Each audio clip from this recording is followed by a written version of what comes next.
Industry ਵੀ ਦੇਖ ਰਹੇ ਸਾਰੇ ਦਰਸ਼ਕਾਂ ਦਾ ਬਹੁਤ-ਬਹੁਤ ਸਵਾਗਤ ਪ੍ਰੋਗਰਾਮ ਸਨਮੁਖ ਦੇ ਵਿੱਚ। ਤੇ ਦੋਸਤੋ, ਮੈਂ ਦਲਜੀਤ ਸਿੰਘ ਇੱਕ ਵਾਰ ਫੇਰ ਹਾਜ਼ਰ ਹਾਂ ਇੱਕ ਬਹੁਤ ਹੀ ਪਿਆਰੀ ਤੇ ਵੱਡੀ ਸ਼ਖਸੀਅਤ ਨੂੰ ਤੁਹਾਡੇ ਦਰਮਿਆਨ ਲੈ ਕੇ। ਜਿਵੇਂ ਕਿ ਤੁਸੀਂ ਜਾਣਦੇ ਹੋ ਕਿ ਇਸ ਪ੍ਰੋਗਰਾਮ ਦੇ ਵਿੱਚ ਅਸੀਂ ਧਾਰਮਿਕ, ਸਮਾਜਿਕ ਤੇ ਰਾਜਨੀਤਿਕ ਹਲਕਿਆਂ ਤੋਂ ਉਹਨਾਂ ਲੋਕਾਂ ਨੂੰ ਤੁਹਾਡੇ ਰੂਬਰੂ ਕਰਵਾਉਂਦੇ ਹਾਂ ਜਿਨ੍ਹਾਂ ਨੇ ਕਿ ਆਪਣੇ ਉਸ ਵਿਸ਼ੇ ਦੇ ਵਿੱਚ ਮੁਹਾਰਤ ਜਿਹੜੀ ਰੱਖੀ ਹੋਈ ਹੁੰਦੀ ਆ। ਅੱਜ ਅਸੀਂ ਜਿਸ ਵਿਅਕਤੀ ਦੇ ਨਾਲ ਸਾਡੀ ਅਸੀਂ ਮੁਲਾਕਾਤ ਕਰਵਾਉਣ ਜਾ ਰਹੇ ਹਾਂ, ਉਹਨਾਂ ਨੇ ਉਸ ਮੁਹਿੰਮ ਦੇ ਵਿੱਚ ਬਹੁਤ ਵੱਡਾ ਯੋਗਦਾਨ ਪਾਇਆ ਤੇ ਇੱਕ ਸਫਲਤਾ ਦੀ ਸੀੜੀ ਜਿਹੜੀ ਆ ਉਹ ਵੀ ਪ੍ਰਾਪਤ ਕੀਤੀ ਆ। ਉਹ ਮੂਵਮੈਂਟ ਜਿਹੜੀ ਕਿ 70ਵੇਂ ਦਹਾਕੇ ਦੇ ਵਿੱਚ ਸ਼ੁਰੂ ਹੁੰਦੀ ਆ, ਖਾਸ ਤੌਰ ਦੇ ਉੱਤੇ ਦੱਬੇ ਕੁਚਲੇ ਲੋਕਾਂ ਦੇ ਲਈ, ਜਿਹੜੀ ਕਿ ਇੱਕ ਸਰਕਾਰੀ ਸੰਸਥਾਵਾਂ ਵਾਮਸੇਫ ਤੋਂ ਸ਼ੁਰੂ ਹੋ ਕੇ ਸੋਸ਼ਲ ਜਸਟਿਸ ਦੇ ਲਈ ਲੜਦੀ ਹੋਈ DS4 ਬਣਾਉਂਦੀ ਆ ਤੇ ਉਦੋਂ ਬਾਅਦ ਦੇ ਵਿੱਚ ਪੋਲੀਟੀਕਲ ਢਾਂਚੇ ਦੇ ਵਿੱਚ ਐਂਟਰੀ ਕਰਦੀ ਆ BASP ਦੇ ਤੌਰ ਦੇ ਉੱਤੇ ਬਹੁਜਨ ਸਮਾਜ ਪਾਰਟੀ। ਤੇ ਬਹੁਜਨ ਸਮਾਜ ਪਾਰਟੀ ਦੇ ਜੇਤੂ ਉਮੀਦਵਾਰ ਨਵਾਂ ਸ਼ਹਿਰ ਤੋਂ MLA ਸ਼੍ਰੀ ਨਛੱਤਰਪਾਲ ਜੀ, ਉਹ ਸਾਡੇ ਦਰਮਿਆਨ ਨੇ। ਉਹਨਾਂ ਦਾ ਆਪਾਂ ਸਵਾਗਤ ਕਰਦੇ ਹਾਂ। ਸਤਿ ਸ੍ਰੀ ਅਕਾਲ, ਜੈ ਭੀਮ, ਜੈ ਭਾਰਤ। ਸਤਿ ਸ੍ਰੀ ਅਕਾਲ ਜੀ ਦਲਜੀਤ ਜੀ। ਮੈਂ ਇੰਡੋਜ਼ TV ਦੇ ਸਾਰੇ ਸਤਿਕਾਰਯੋਗ ਦਰਸ਼ਕਾਂ ਦਾ ਤਹਿ ਦਿਲੋਂ ਧੰਨਵਾਦ ਕਰਦਾ ਕਿ ਮੈਨੂੰ ਤੁਹਾਡੇ ਰਾਹੀਂ ਉਹਨਾਂ ਸਾਰਿਆਂ ਦੇ ਦਰਸ਼ਨ ਕਰਨ ਦਾ ਮੌਕਾ ਮਿਲਿਆ ਜੀ।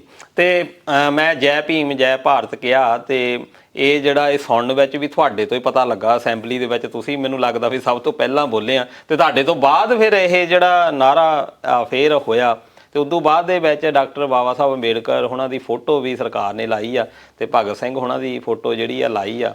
ਇਹੋ ਜਿਹੀਆਂ ਸ਼ਖਸੀਅਤਾਂ ਜਿਹੜੀਆਂ ਰੈਪਰੈਜ਼ੈਂਟ ਕਰਦੀਆਂ, ਇਹਨਾਂ ਦਾ ਫਰਕ ਤਾਂ ਪੈਂਦਾ ਕਿਉਂਕਿ ਜਦੋਂ ਅਸੀਂ ਪੰਜਾਬ ਦੇ ਅੰਦਰ ਬਹੁਜਨ ਸਮਾਜ ਪਾਰਟੀ ਔਰ ਸ਼੍ਰੋਮਣੀ ਅਕਾਲੀ ਦਲ ਦਾ ਅਲਾਇੰਸ ਹੋਇਆ ਤਾਂ ਮੈਨੂੰ ਉਸ ਅਲਾਇੰਸ ਦੇ ਅੰਦਰ ਵਿਧਾਨ ਸਭਾ ਨਵਾਂ ਸ਼ਹਿਰ ਤੋਂ ਲੜਨ ਦਾ ਮੌਕਾ ਮਿਲਿਆ ਔਰ ਹਮੇਸ਼ਾ ਸਟੂਡੈਂਟ ਲਾਈਫ ਤੋਂ ਬਹੁਜਨ ਸਮਾਜ ਪਾਰਟੀ ਦੇ ਵਿੱਚ ਉਸ ਲਹਿਰ ਦੇ ਅੰਦਰ ਸਾਡਾ ਪਰਿਵਾਰ, ਸਾਡਾ ਇਲਾਕਾ ਸੀਗਾ। ਔਰ ਸਾਹਿਬ ਸ਼੍ਰੀ ਕਾਂਸ਼ੀ ਰਾਮ ਜੀ ਤੋਂ ਪ੍ਰਭਾਵਿਤ ਹੋ ਕੇ ਜਾਂ ਉਹਨਾਂ ਦੇ ਨਾਲ ਚੱਲ ਕੇ ਉਹਨਾਂ ਦਾ ਆਸ਼ੀਰਵਾਦ ਲੈ ਕੇ ਅਸੀਂ ਇਸ ਮੂਵਮੈਂਟ ਦੇ ਅੰਦਰ ਜੁੜੇ ਔਰ ਲੰਮਾ ਸਮਾਂ ਸੰਗਠਨ ਦੇ ਵਿੱਚ ਰਹੇ। ਜਦੋਂ ਅਸੀਂ ਵਿਧਾਨ ਸਭਾ ਦੇ ਅੰਦਰ ਇੱਦਾਂ ਦੇ ਹਾਲਾਤਾਂ 'ਚ, ਤੁਸੀਂ ਦੇਖਿਆ ਕਿਸ ਤਰ੍ਹਾਂ ਦੇ ਹਾਲਾਤ ਸੀ ਪੰਜਾਬ ਦੇ, ਅਸੀਂ ਜਿੱਤ ਕੇ ਗਏ ਤਾਂ ਉੱਥੇ ਜਾ ਕੇ ਕੀ ਦੇਖ ਰਹੇ ਹਾਂ ਕਿ ਜਿਨ੍ਹਾਂ ਰਹਿਬਰਾਂ ਨੇ, ਜਿਨ੍ਹਾਂ ਮਹਾਂਪੁਰਸ਼ਾਂ ਨੇ ਇਸ ਦੇਸ਼ ਦੇ ਅੰਦਰ ਸਮਾਜਿਕ ਪਰਿਵਰਤਨ ਦਾ ਅੰਦੋਲਨ ਚਲਾਇਆ, ਚਾਹੇ ਗੁਰੂ ਸਾਹਿਬਾਨ ਸੀ, ਚਾਹੇ ਸੰਤ ਮਹਾਂਪੁਰਸ਼ ਸੀਗੇ, ਔਰ ਚਾਹੇ ਬਾਬਾ ਸਾਹਿਬ ਡਾਕਟਰ ਅੰਬੇਡਕਰ ਸੀ, ਚਾਹੇ ਜੋਤੀ ਰਾਓ ਫੂਲੇ ਸੀ, ਚਾਹੇ ਸ਼ਾਹੂ ਮਹਾਰਾਜ ਸੀਗਾ। ਉਹਨਾਂ ਨੇ ਇੱਕ ਬਹੁਤ ਵੱਡਾ ਅੰਦੋਲਨ, ਉਸ ਅੰਦੋਲਨ ਨੂੰ ਸਾਹਿਬ ਕਾਂਸ਼ੀ ਰਾਮ ਨੇ ਦੁਬਾਰਾ ਦੇਸ਼ ਦੀ ਧਰਤੀ 'ਤੇ ਰਿਵਾਈਵ ਕੀਤਾ। ਜਦੋਂ ਅਸੀਂ ਉਸੇ ਦੇਖਦੇ ਹਾਂ ਤੇ ਜਾ ਕੇ ਜਿਹਨਾਂ ਰਹਿਬਰਾਂ ਕਰਕੇ, ਜਿਹਨਾਂ ਮਹਾਂਪੁਰਸ਼ਾਂ ਕਰਕੇ ਅਸੀਂ ਵਿਧਾਨ ਸਭਾ 'ਚ ਪਹੁੰਚੇ, ਜੇ ਸਦਨ ਦੇ ਵਿੱਚ ਅਸੀਂ ਪਹੁੰਚੇ, ਤਾਂ ਮੈਂ ਸੋਚਦਾ ਵੀ ਆਪਾਂ ਨੂੰ ਪਹਿਲਾ ਫਰਜ਼ ਤਾਂ ਇਹ ਬਣਦਾ ਉਹਨਾਂ ਨੂੰ ਯਾਦ ਕਰੀਏ। ਜੇ ਬਾਬਾ ਸਾਹਿਬ ਡਾਕਟਰ ਅੰਬੇਡਕਰ ਨਾ ਹੁੰਦੇ ਤਾਂ ਸਦਨ 'ਚ ਜਾਣ ਦਾ ਦੂਰ ਦੀ ਗੱਲ, ਅਸੀਂ ਸਾਡੇ ਕੋਲ ਵੋਟ ਦਾ ਰਾਈਟ ਨਹੀਂ ਸੀ ਹੋਣਾ। ਤਾਂ ਮੈਂ ਉਹਨਾਂ ਨੂੰ ਯਾਦ ਕੀਤਾ ਜਦੋਂ ਵਿਧਾਨ ਸਭਾ ਦੇ ਅੰਦਰ ਮੈਂ ਜੈ ਭੀਮ ਜੈ ਭਾਰਤ, ਸ਼੍ਰੀ ਵਾਹਿਗੁਰੂ ਜੀ ਕਾ ਖਾਲਸਾ ਵਾਹਿਗੁਰੂ ਜੀ ਕੀ ਫਤਿਹ ਬੁਲਾਈ। ਤਾਂ ਮੈਂ ਪਹਿਲਾ ਆਦਮੀ ਆ, ਪਹਿਲਾ ਵਿਅਕਤੀ ਆ ਜਿਹਨੇ ਇਹ ਜਿਹੜਾ ਨਾਅਰਾ ਆਇਆ ਉਸ 75 ਸਾਲਾਂ 'ਚ ਉਸ ਵਿਧਾਨ ਸਭਾ ਦੇ ਅੰਦਰ ਇਹ ਬੁਲੰਦ ਕੀਤਾ। ਔਰ ਮੇਰੇ ਤੋਂ ਬਾਅਦ ਬਹੁਤ ਸਾਰੇ ਸਾਥੀਆਂ ਨੂੰ ਲੱਗਿਆ ਵੀ ਯਾਰ ਠੀਕ ਹੈ ਗੱਲ, ਇਹ ਸਾਨੂੰ ਕਰਨੀ ਚਾਹੀਦੀ ਹੈ, ਜਿਹਦੀ ਬਦੌਲਤ ਅਸੀਂ ਇੱਥੇ ਪਹੁੰਚੇ ਹਾਂ। ਜੇ ਅਸੀਂ ਉਹਨਾਂ ਨੂੰ ਯਾਦ ਨਹੀਂ ਕਰਾਂਗੇ ਸਾਨੂੰ ਕੌਣ ਯਾਦ ਕਰੂਗਾ। ਇਸ ਕਰਕੇ ਜਿਹੜੀ ਸ਼ੁਰੂਆਤ ਕੀਤੀ ਆ ਉਹਦੇ ਵਿੱਚ ਬਹੁਤ ਸਾਰਾ ਸਹਿਯੋਗ ਮਿਲਿਆ, ਸਤਿਕਾਰ ਮਿਲਿਆ, ਉਹਦਾ ਮੈਂ ਧੰਨਵਾਦ ਕਰਦਾ ਜੀ। BSP ਇੱਕ ਬਹੁਤ ਜਿਹੜੇ ਟੀਚੇ ਆ ਉਹਨਾਂ ਨੇ ਹਾਸਲ ਕੀਤੇ ਆ, ਬਹੁਤ ਵਧੀਆ ਜਿਹੜੀ ਉਹਨਾਂ ਦੀ ਭਾਈਵਾਲੀ ਰਹੀ ਆ ਲੋਕ ਸਭਾ ਦੇ ਵਿੱਚ ਵੀ, ਰਾਜ ਸਭਾ ਦੇ ਵਿੱਚ ਵੀ। ਪਰ ਪਿਛਲੇ ਕੁਛ ਇੱਕ ਦਹਾਕੇ ਤੋਂ ਜਾਂ ਡੇਢ ਦਹਾਕੇ ਤੋਂ ਅਸੀਂ ਦੇਖਿਆ ਵੀ ਉਹ ਜਿਹੜੀ ਲਹਿਰ ਸੀ, ਜਿਹੜੀ ਕਾਂਸ਼ੀ ਰਾਮ ਜੀ ਉਹਨਾਂ ਦੇ ਹੁੰਦਿਆਂ ਦੇ ਉੱਤੇ ਬਹੁਤ ਪੀਕ 'ਤੇ ਪਹੁੰਚੀ ਹੋਈ ਸੀ, ਉਹਨਾਂ ਦੇ ਜਾਣ ਤੋਂ ਬਾਅਦ ਉਹ ਲਹਿਰ ਨੂੰ ਖੋਰਾ ਲੱਗਾ ਆ ਕਿਸੇ ਨਾ ਕਿਸੇ ਤਰੀਕੇ ਦੇ ਨਾਲ। ਪਰ ਤੁਸੀਂ ਬਹੁਤ ਇੱਕ ਖਲਾਅ ਤੋਂ ਬਾਅਦ ਇਹ ਸੀਟ ਜਿਹੜੀ ਆ ਕੱਢੀ ਆ ਤੇ ਹੈਗੀ ਵੀ ਇਹ ਜਨਰਲ ਸੀਟ ਆ। ਤੇ ਕਿੱਦਾਂ ਦਾ ਅਨੁਭਵ ਰਿਹਾ ਤੇ ਤੁਸੀਂ ਕੀ ਮੰਨਦੇ ਹੋ ਕਿ ਕੀ ਕਾਰਕ ਆ? ਕਿਉਂਕਿ ਬਹੁਜਨ ਸਮਾਜ ਪਾਰਟੀ ਜਦੋਂ ਸਾਹਿਬ ਸ਼੍ਰੀ ਕਾਂਸ਼ੀ ਰਾਮ ਨੇ 1984 'ਚ ਬਣਾਈ, ਉਹਨਾਂ ਨੇ ਉਹ ਤੋਂ ਪਹਿਲਾਂ ਬਹੁਤ ਵੱਡਾ ਇੱਕ ਅੰਦੋਲਨ ਵਾਮਸੇਫ ਦਾ ਦੇ ਸਾਥੀਆਂ ਨੂੰ ਲੈ ਕੇ ਖੜਾ ਕੀਤਾ। ਸਾਹਿਬ ਸ਼੍ਰੀ ਕਾਂਸ਼ੀ ਰਾਮ ਜੀ ਕਹਿੰਦੇ ਸੀ ਵੀ ਉਹ ਜਿਨ੍ਹਾਂ ਦੀਆਂ ਨਾਨ ਪੋਲੀਟੀਕਲ ਰੂਟਸ ਮਜ਼ਬੂਤ ਨਾ ਹੋਣ, ਉਹ ਪੋਲੀਟੀਕਲ ਤੌਰ 'ਤੇ ਕਾਮਯਾਬ ਨਹੀਂ ਹੋ ਸਕਦੇ। ਉਹਨਾਂ ਨੇ ਬਹੁਤ ਵੱਡੇ ਸਾਇੰਟਿਸਟ ਸੀਗੇ, ਉਹਨਾਂ ਨੇ ਉਹ ਪੂਨਾ 'ਚ ਜੋਬ ਕਰਦੇ ਸੀਗੇ, ਉਹਨਾਂ ਨੇ ਨੌਕਰੀ ਤੋਂ ਰਿਜ਼ਾਈਨ ਕੀਤਾ 1964 ਦੇ ਅੰਦਰ। ਉਹ ਬਹੁਤ ਵੱਡੇ ਸਾਇੰਟਿਸਟ ਸੀਗੇ ਔਰ ਰਿਜ਼ਾਈਨ ਕਰਨ ਤੋਂ ਬਾਅਦ ਉਹਨਾਂ ਨੇ ਰਿਸਰਚ ਕੀਤਾ ਕਿ ਬਾਬਾ ਸਾਹਿਬ ਡਾਕਟਰ ਅੰਬੇਡਕਰ ਦੀ ਜਿਹੜੀ ਅੰਦੋਲਨ ਆ, ਜਿਹੜੀ ਮੂਵਮੈਂਟ ਆ, ਉਹਨੂੰ ਕਿਸ ਤਰ੍ਹਾਂ ਅੱਗੇ ਵਧਾਇਆ ਜਾ ਸਕਦਾ। ਉਹਨਾਂ ਨੇ ਦੇਸ਼ ਦੇ ਅੰਦਰ ਪੜ੍ਹੇ ਲਿਖੇ ਲੋਕਾਂ ਨੂੰ ਇਕੱਠੇ ਕੀਤਾ ਔਰ ਉਸ ਵੇਲੇ ਪੜ੍ਹੇ ਲਿਖੇ ਲੋਕਾਂ ਦੀ ਉਹ ਸਾਰਿਆਂ ਨਾਲੋਂ ਵੱਡੀ ਜਥੇਬੰਦੀ ਸੀ ਜਿਹਦਾ ਗਿਨੀਜ਼ ਬੁੱਕ 'ਚ ਰਿਕਾਰਡ ਸੀਗਾ। ਔਰ ਉਸ ਅੰਦੋਲਨ ਨੂੰ ਜਦੋਂ ਅੱਗੇ ਵਧਾਇਆ ਤਾਂ ਦੁਸ਼ਮਣ ਨੂੰ ਲੱਗਿਆ ਕਿ ਅੰਦੋਲਨ ਸਾਡੇ ਲਈ ਖਤਰਾ, ਉਹਨਾਂ ਨੇ ਉਹ 'ਚ ਭੰਨ ਤੋੜ ਕੀਤੀ। ਉਹਨਾਂ ਤੋਂ ਬਾਅਦ ਉਹਨਾਂ ਨੇ ਜਿਹੜਾ ਗੈਰ ਮੁਲਾਜ਼ਮ ਸੀਗੇ ਉਹਨਾਂ ਨੂੰ ਇਕੱਠੇ ਕੀਤਾ, ਦਲਿਤ ਸ਼ੋਸ਼ਿਤ ਸਮਾਜ ਸੰਘਰਸ਼ ਸਮਤੀ ਬਣਾਈ, ਜਿਹਨੂੰ ਡੀਐਸ4 ਕਹਿੰਦੇ ਆ। ਜਦੋਂ ਦੋਨੇ ਧਿਰਾਂ ਇਕੱਠੀਆਂ ਹੋਈਆਂ ਫਿਰ 1984 'ਚ ਉਹਨਾਂ ਨੇ ਬਹੁਜਨ ਸਮਾਜ ਪਾਰਟੀ ਬਣਾਈ, ਜਿਹੜੀ ਪਿਛਲੇ 36 ਸਾਲਾਂ 'ਚੋਂ ਦੇਸ਼ ਦੀ ਜਿਹੜੀ ਤੀਜੇ ਨੰਬਰ ਦੀ ਰਾਸ਼ਟਰੀ ਨੈਸ਼ਨਲ ਪਾਰਟੀ ਆ, ਲਗਭਗ 14 ਸਟੇਟਾਂ ਜਿਨ੍ਹਾਂ ਦੇ ਐਮਐਲਏ ਐਮਪੀ ਬਣੇ। ਆਪਾਂ ਲੱਗਦਾ ਜਦੋਂ ਸਾਹਿਬ ਸ਼੍ਰੀ ਕਾਂਸ਼ੀ ਰਾਮ ਨੇ ਅੰਦੋਲਨ ਸ਼ੁਰੂ ਕੀਤਾ, ਸਾਹਿਬ ਕਾਂਸ਼ੀ ਰਾਮ ਤੋਂ ਪਹਿਲਾਂ ਕੋਈ ਜਾਣਦਾ ਹੀ ਨਹੀਂ ਸੀ।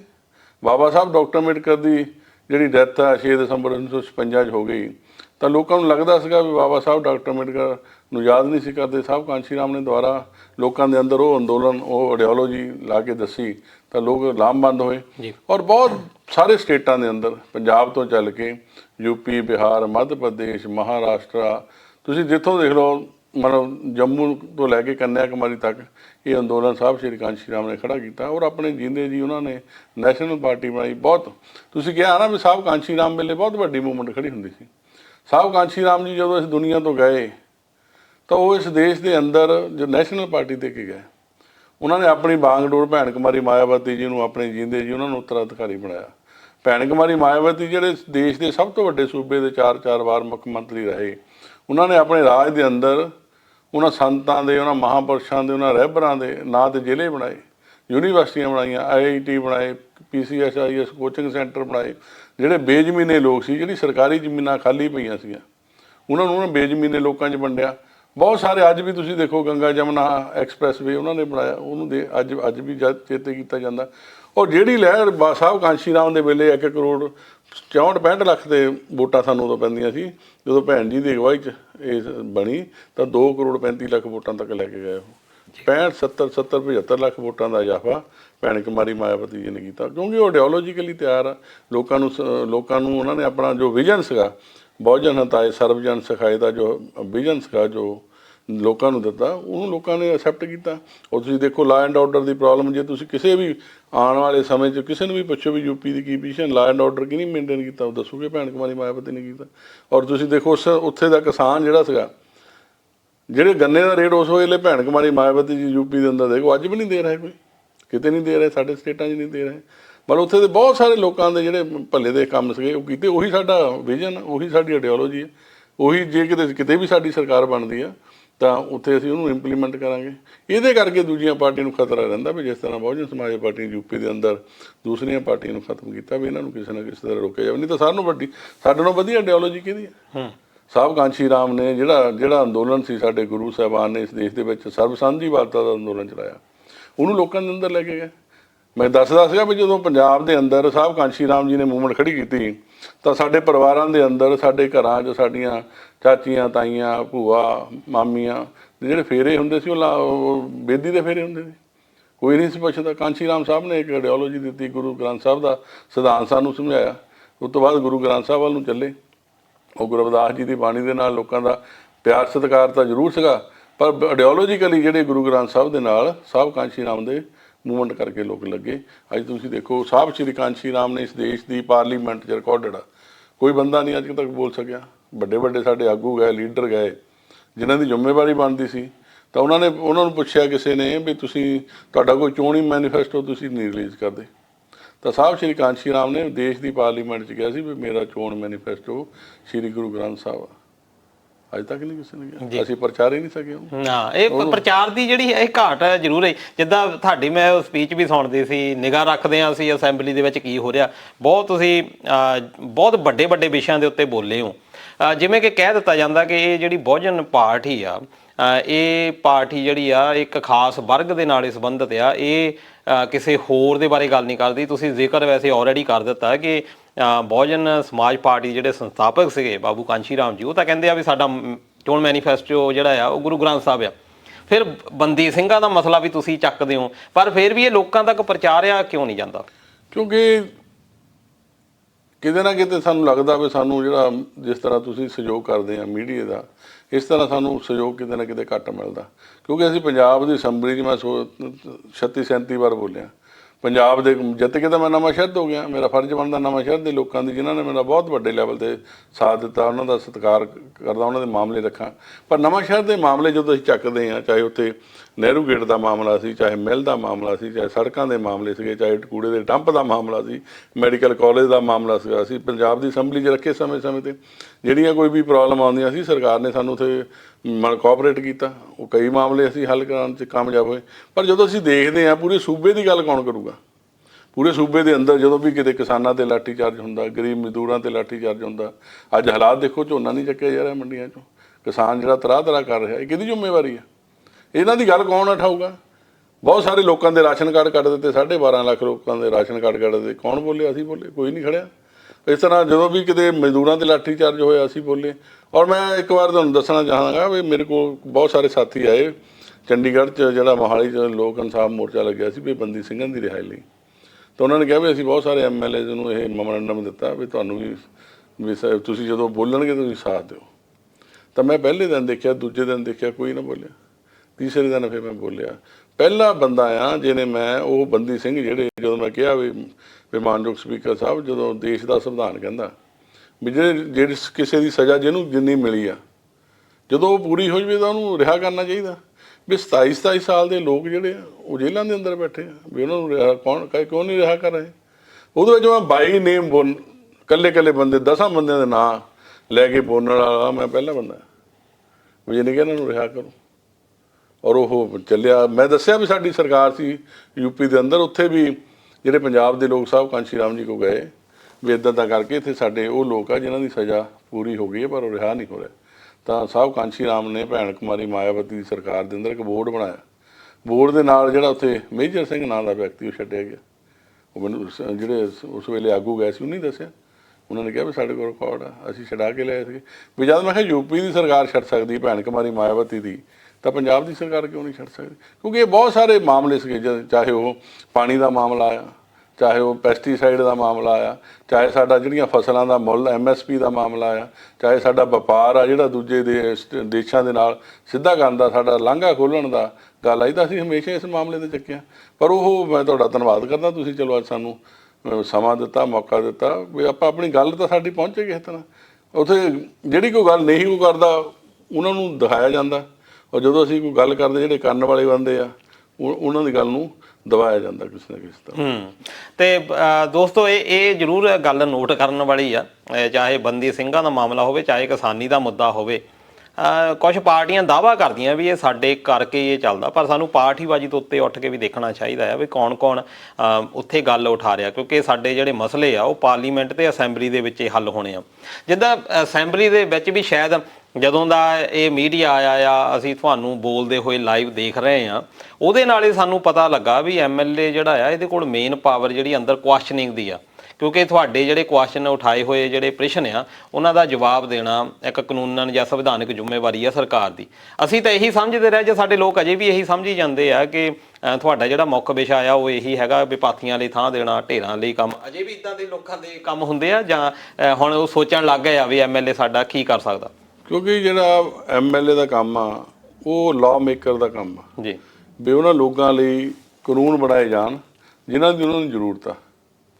ਔਰ ਪੰਜਾਬ ਇੱਕ ਅਜਿਹਾ ਸੂਬਾ ਆ ਜਦ ਕਿ ਦੂਜੇ ਸਟੇਟਾਂ ਦੇ ਅੰਦਰ ਹਰੇਕ MLA ਨੂੰ ਇੱਕ MLA ਡਿਵੈਲਪਮੈਂਟ ਫੰਡ ਦਿੱਤਾ ਜਾਂਦਾ, ਚਾਹੇ ਯੂਪੀ ਆ, ਚਾਹੇ ਮਹਾਰਾਸ਼ਟਰ ਆ, ਚਾਹੇ ਹਿਮਾਚਲ ਪ੍ਰਦੇਸ਼ ਆ, ਚਾਹੇ ਹਰਿਆਣਾ ਆ, ਚਾਹੇ ਮੱਧ ਪ੍ਰਦੇਸ਼ ਆ।